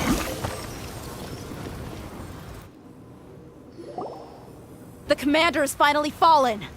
But they're still coming at us! This place is like a gladiator's ring. They just keep coming no matter how many we beat! Yes, keep fighting! There's no need to fear, and no need to back down! This is our last stand! When the next wave comes, try to draw away their attacks. I'm going to see if I can take out that high platform.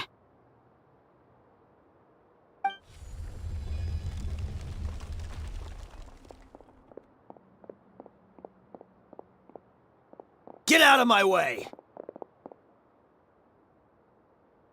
Come and face me, Michel!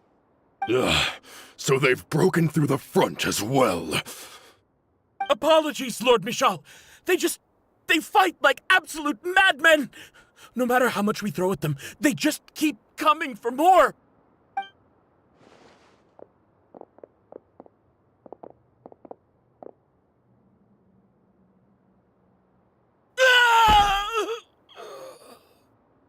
So, it would seem like this is the end.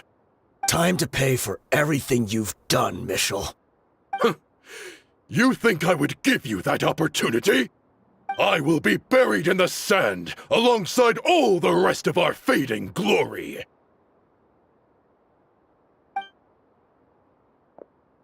Hey, wait!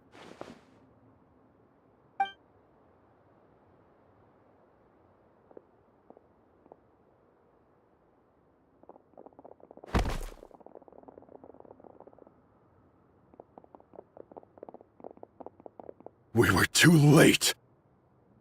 It's over. There's no more need to fight. But if you're still going to cling on to your so-called mercenary's pride, then I'll give you all a good beating as well.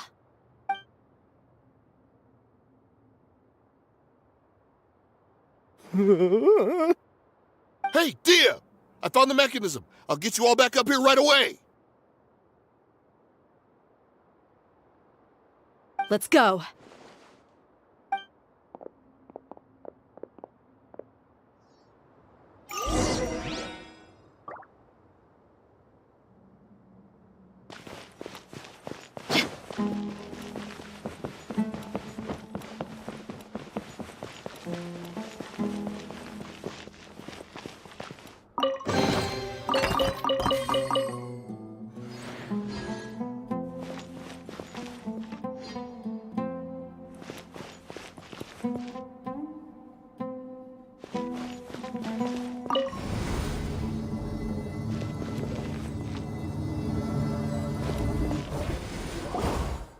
Who are you filthy rats? And why are you always pestering us?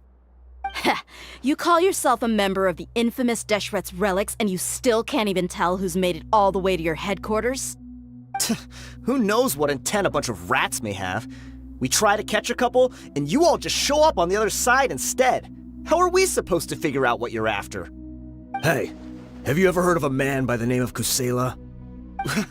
Why would I know? It's not like I'm in charge or anything. This is your last chance to talk.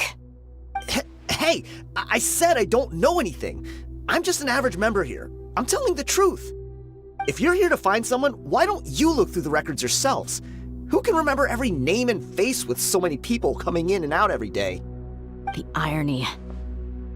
His life became a light for so many, yet to others, it wasn't even worth remembering.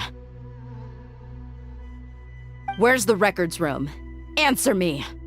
It's right over there. All the files are in there. You can go through them as much as you want. It's not like any of them still matter anyway. I mean the old records room. The old records room? You mean the one that got burned down? Kusela. Ah, yeah, I remember him now. The guy who could hardly walk. Watch your mouth. That's our boss you're talking about. He was definitely faking it. We all let our guard down as soon as we saw him come hobbling in. But in the short time it supposedly took him to take a dump, he'd already gotten away and started a fire in the records room. He couldn't have possibly outrun us if he wasn't a fraud. And after that, Deshret's relics fell into complete disarray. Stop wasting our time. Every one of us here is perfectly aware of what he had done. Tell me, where is the old records room? It's just over there. Go see it for yourself if it means that much to you. There's nothing left in there but ashes. No human could ever survive that kind of inferno. Bashar, Tikriti, let's go. We'll leave the others here to guard these guys. Spare them no mercy if they try anything.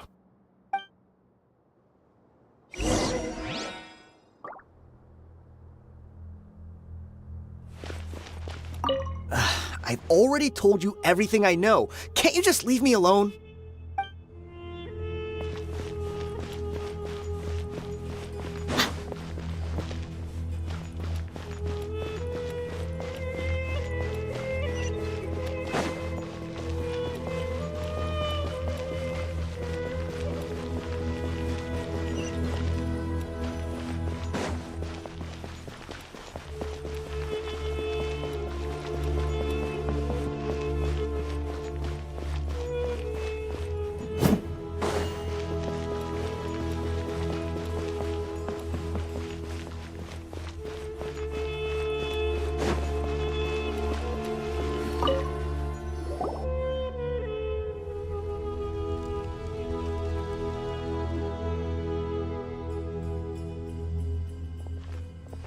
So, this was his final destination. How did he do it? Getting past all the guards with a limp and sneaking in here to start a fire? If he was nimble enough to do that, then he must have been able to get out of here after starting the fire, right? Tia. I'm sorry. I know it's just wishful thinking. Let's look around. Maybe we can find something that's been left behind.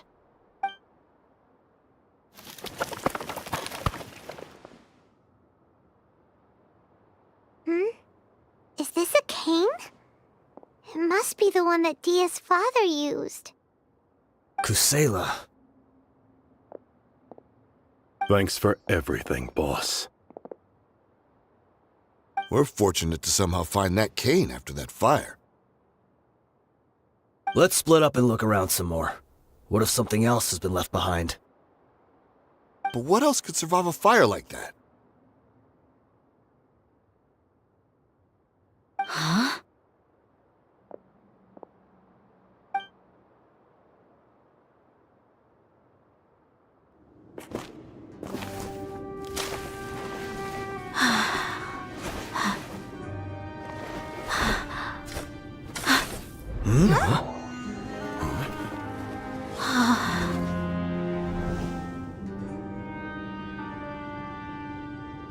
Thought so. Wait! Isn't that the toy sword you played with as a child?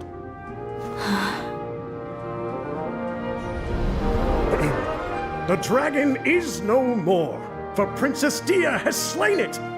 Its head now hangs above the city gates. Her bravery has brought eternal peace and prosperity to us all. Dia, come on. This is the most important line. You can do it. But Dia, you defeated the dragon. Everyone's waiting for your speech. Still too shy, huh? All right, I'll do it. I hereby proclaim our victory. Evil shall plague us no more.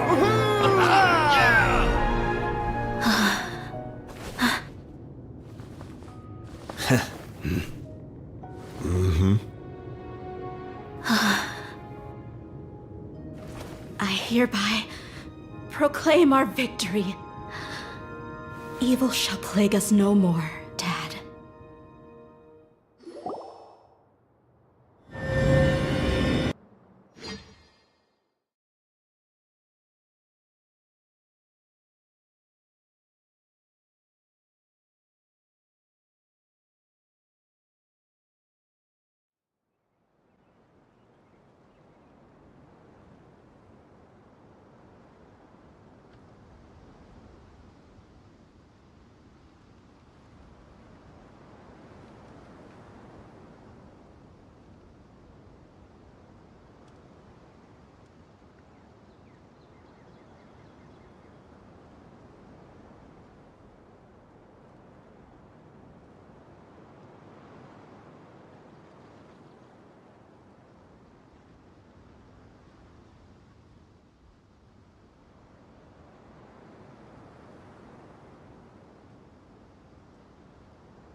What's this?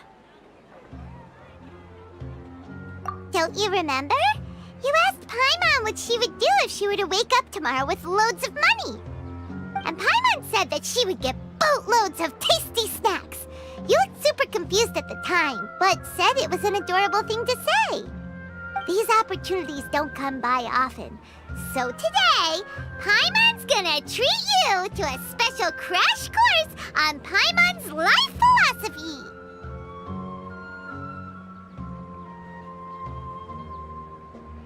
Hey, come on! Paimon's not that stingy. Anyway, the point is that you should eat to your heart's content. You'll feel better for sure once you've gotten something in your tummy. Dunyarzad will also be here shortly. She's already heard that we're back. Aw, thanks, you two. Honestly, this is very unlike me. I just had a lot on my mind on our way back, so I didn't know what to say. My chest was filled with all kinds of intense emotions. They just shook me even more than all the feelings we've shared during our previous adventures. But when everything came to an end, those emotions also vanished without a trace, and I was left feeling more empty than ever before. It was as if I'd lost the thing that was most important to me. Yeah, you're right. To many mercenaries, Mora is the most important thing in the world. But perhaps to us, it's the most worthless thing of all. Idrisi and the others all used to say that they would quit if there was no Mora to be had. But when it came to avenging my father, there was no Mora to be made anywhere. My reality shattered when I found out that the father who always told me hero stories was in fact a bad guy. But look at me now. Am I any different? Despite all my promises about never forgiving him and never trying to understand him, I still went to such lengths to find out the truth, and nearly even shed tears for his sake. We're hypocrites, all of us. Yeah, you're right. It's just a pity that we often only recognize our true feelings after it's already too late. You're back! Are all of you all right? Ah, there she is. Yeah. Many people from the Corps of 30 came over, and I just wrapped up everything with my dad. All I can do now is wait for their verdict. Huh? Dia, you're looking quite down again. Paimon will explain. A lot happened while we were gone.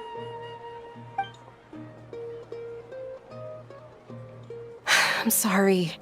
I really should have controlled my emotions better. I just... It's all right, my lady. You were hurt by all of this as well. Truth be told, I'm starting to feel a little guilty watching you cry like this. Dia, oh, your pain must be even worse. You shouldn't need to comfort me. Hey, don't worry about me. If anything, this whole thing has finally shown me the difference between illusion and reality. My father probably thought that people could settle into new lives as long as they moved to a new environment. That thought has even crossed my mind a few times. It's like saying, what's wrong with adapting to a new life? However, there was always something deep within my mind that refused to accept it. This impulse brought me great turmoil, and even made me feel ashamed for turning my back on your father's kindness. But now that I consider it again, it all makes sense.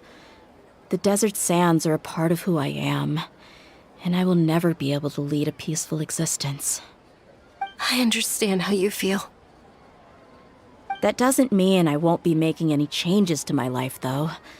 As an example, I'm now thinking about taking on some small odd jobs.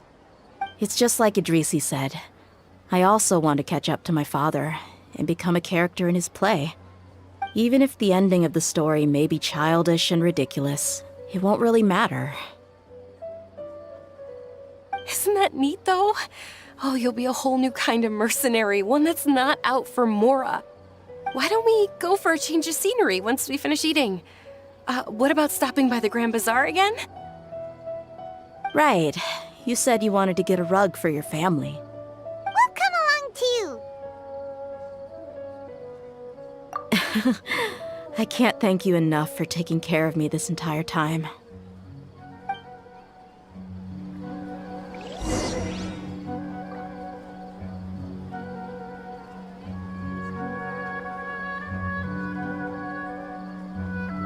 Scatter!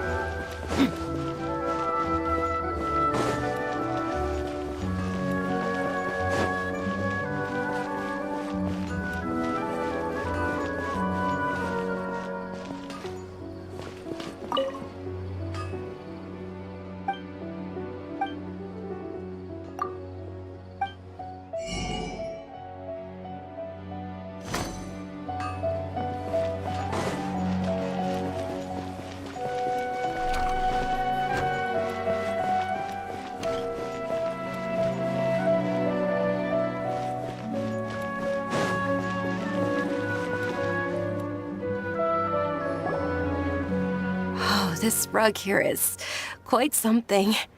The craftsmanship is exquisite, and the fabric is also of high quality. Ah, here you are. Finally, I found you. Hey! Aren't you that mercenary who bit his tongue? You can still talk? Wait, are you here to take revenge on us? What are you talking about? Do I look like I could take you all in a fight? I just came here to give you something. I'll be on my way to give myself up to the Corps after this. Once I woke up, I hurried to the Khan al-Ahmar's camp, hoping to alert them to your presence. But when I got there, I found no one except the members who were still too injured to move. Ah, so you probably got there after us. Yeah, they told me that they had exacted their revenge, and everyone had turned themselves in to the authorities. Even that last camp was not going to last for much longer. I had joined the cause to repay an old favor from Kusela. Now that everyone's already turned themselves in, I might as well do the same. One of the injured members gave this box to me, and told me that it contained some of the old man's last possessions. Everything left in the camp will get confiscated, so I figured I should get this to you before the Corps could get their hands on it. Thank you. No worries. We are all just living our own truths. There's no need to comment or judge anyone for it. So this box contains everything that Dia's father left behind. Huh. It feels lighter than expected. Well, back in the day, the first thing he did with any Mora was spend it on things like drinks and meat. But let's see what's inside. What's this? It's just a bunch of junk. It kinda stinks. Perhaps it's just been left unopened for too long. A handwritten copy of a storybook.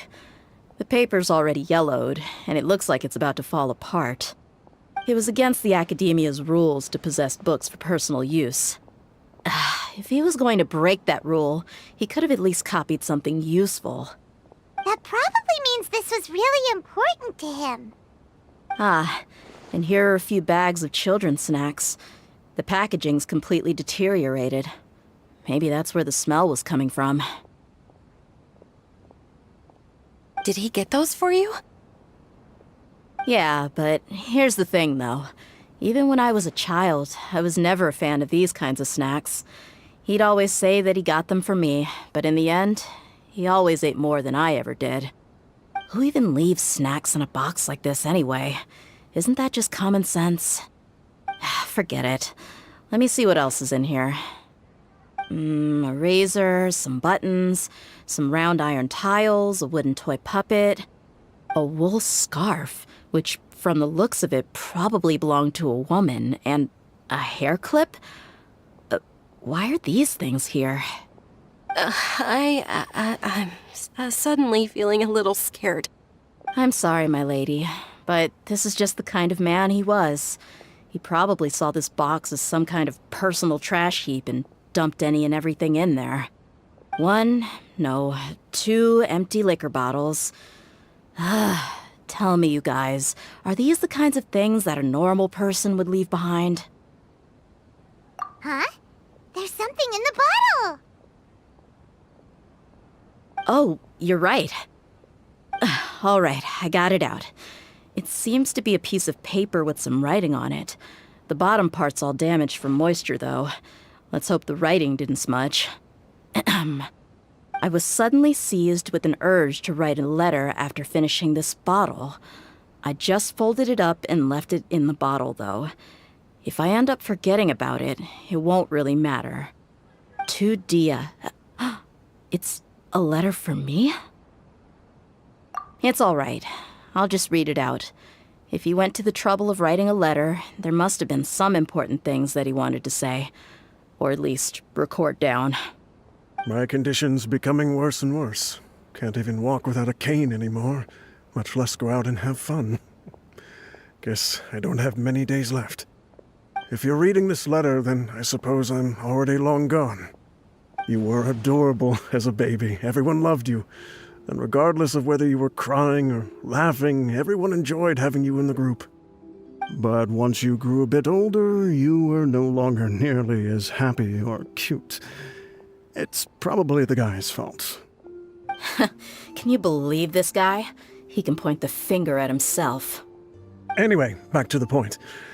To summarize, I'm writing this so you would know not to feel sad for me, even if you end up finding out the truth. The reason being that I was never your father to begin with. Wait, what? Surely, he must be joking, right? I don't know. I was quite formidable when I was young, and 100 times cooler than some so-called flame main. Really felt like the whole world was under my feet. With just a teeny tiny bit of effort, I felt I could rule over the entire desert. But as fate would have it, I went out into the desert for a drink one day and discovered a baby in the sands. It was you. You were just lying there, small and helpless. You were so tiny that if the wind blew for just a little while longer, you would have been buried forever. But your cries were so loud they made my head hurt. Now that I think of it, you really were a bundle of energy. Sounds like he's serious. I told Idrisi and the others that I had slipped up with a woman while out and about. None of them even doubted me. I'm sorry that I had to lie to them for so long, but I really had no other choice. I was their most esteemed leader, after all. It's not like I could just tell them that I suddenly wanted to play at being a father. At this rate, I'll puke up all the liquor I just drank from this bottle. Anyway, Dia, you possess the kind of freedom and kindness that we could only dream of. As far as how you should live your life, that'll be up to you to decide. That's the end of the letter. In the end, he was still thinking of me as a little child. I suppose, or I would have suffocated under the sand a long time ago. He was a good father to you. The fact that he wasn't a blood relative doesn't change that. Yeah. It's just a pity that we had to learn the truth of everything like this. Do you already have some ideas about the decision that he wanted you to make? I do. If he first found me alone in the sands, then I want to try my hand at finding the person who abandoned me. I just have one wish. To tell them a story. That there once existed a childish and foolish jerk with a heart of gold. And that only under his care was I able to grow and mature into the person I am today. If you end up finding any leads, can you share them with us? We go on adventures all the time. Maybe we'll be able to find some information for you. Sure, I appreciate it. I wasn't expecting you to be so enthusiastic.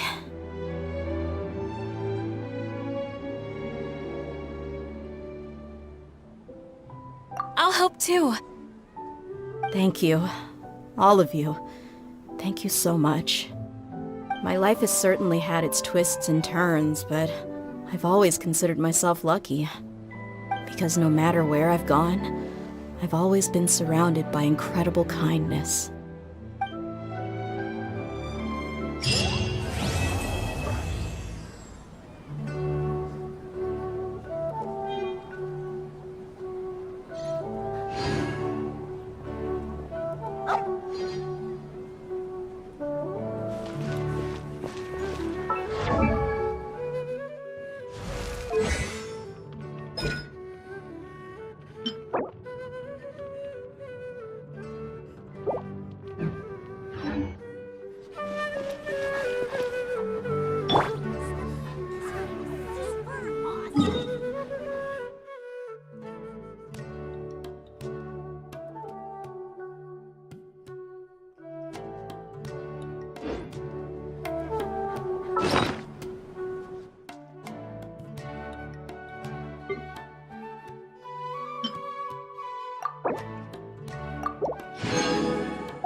There There's still so many places for us to explore.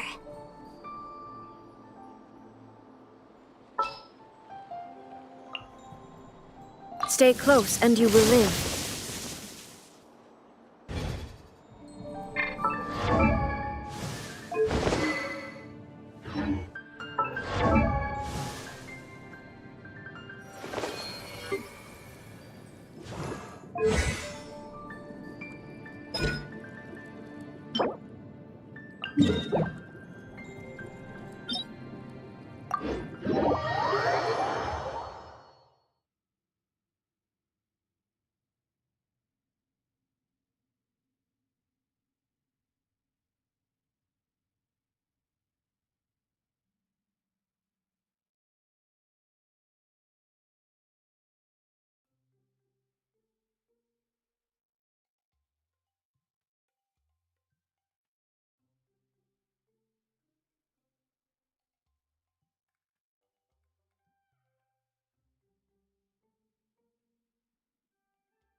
Illusion shattered! Everyone hold hands!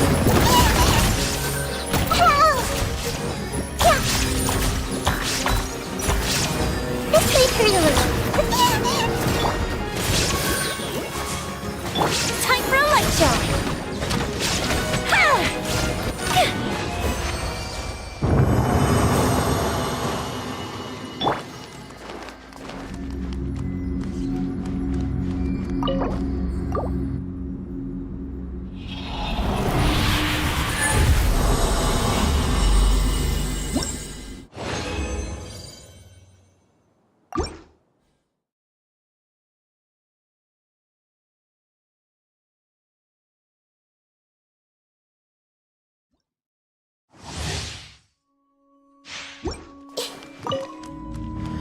I see everything!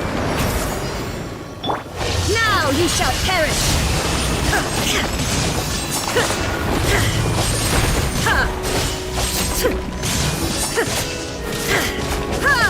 Shine down!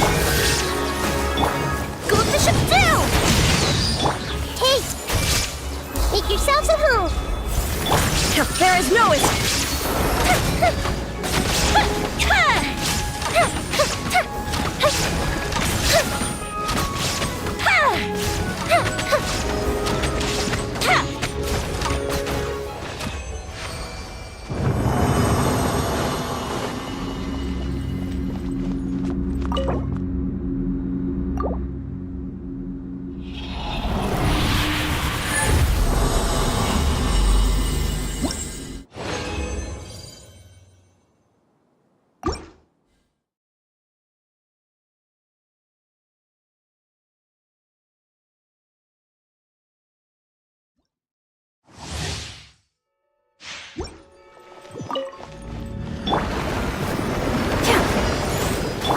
Commit it to memory! Shine down!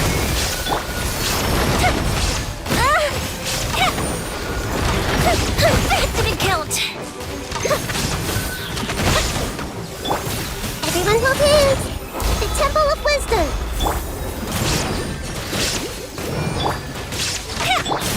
Inazuma shines eternal!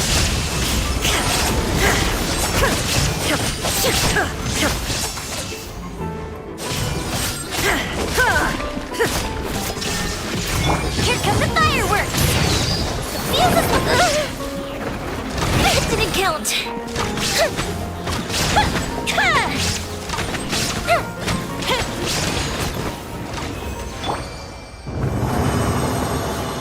Ready, steady, go!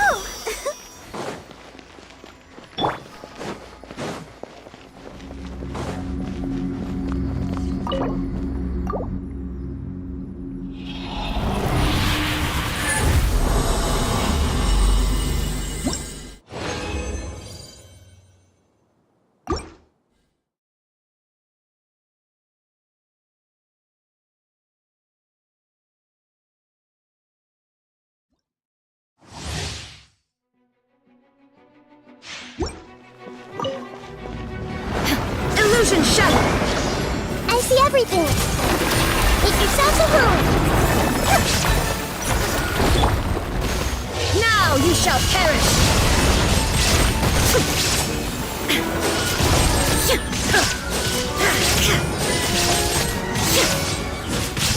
Shine down! Everyone hold hands!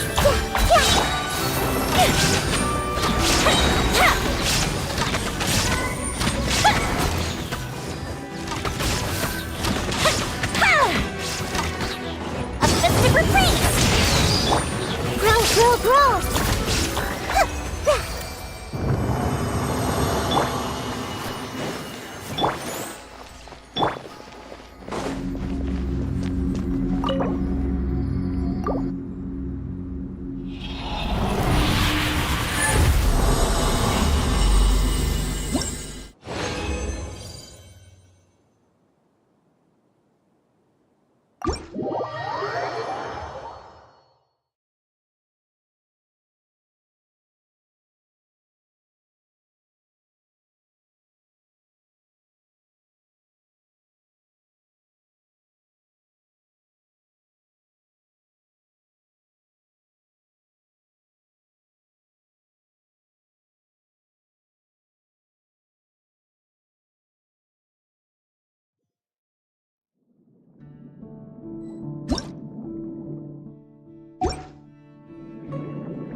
The pleasure is all mine.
Time itself is a silent song.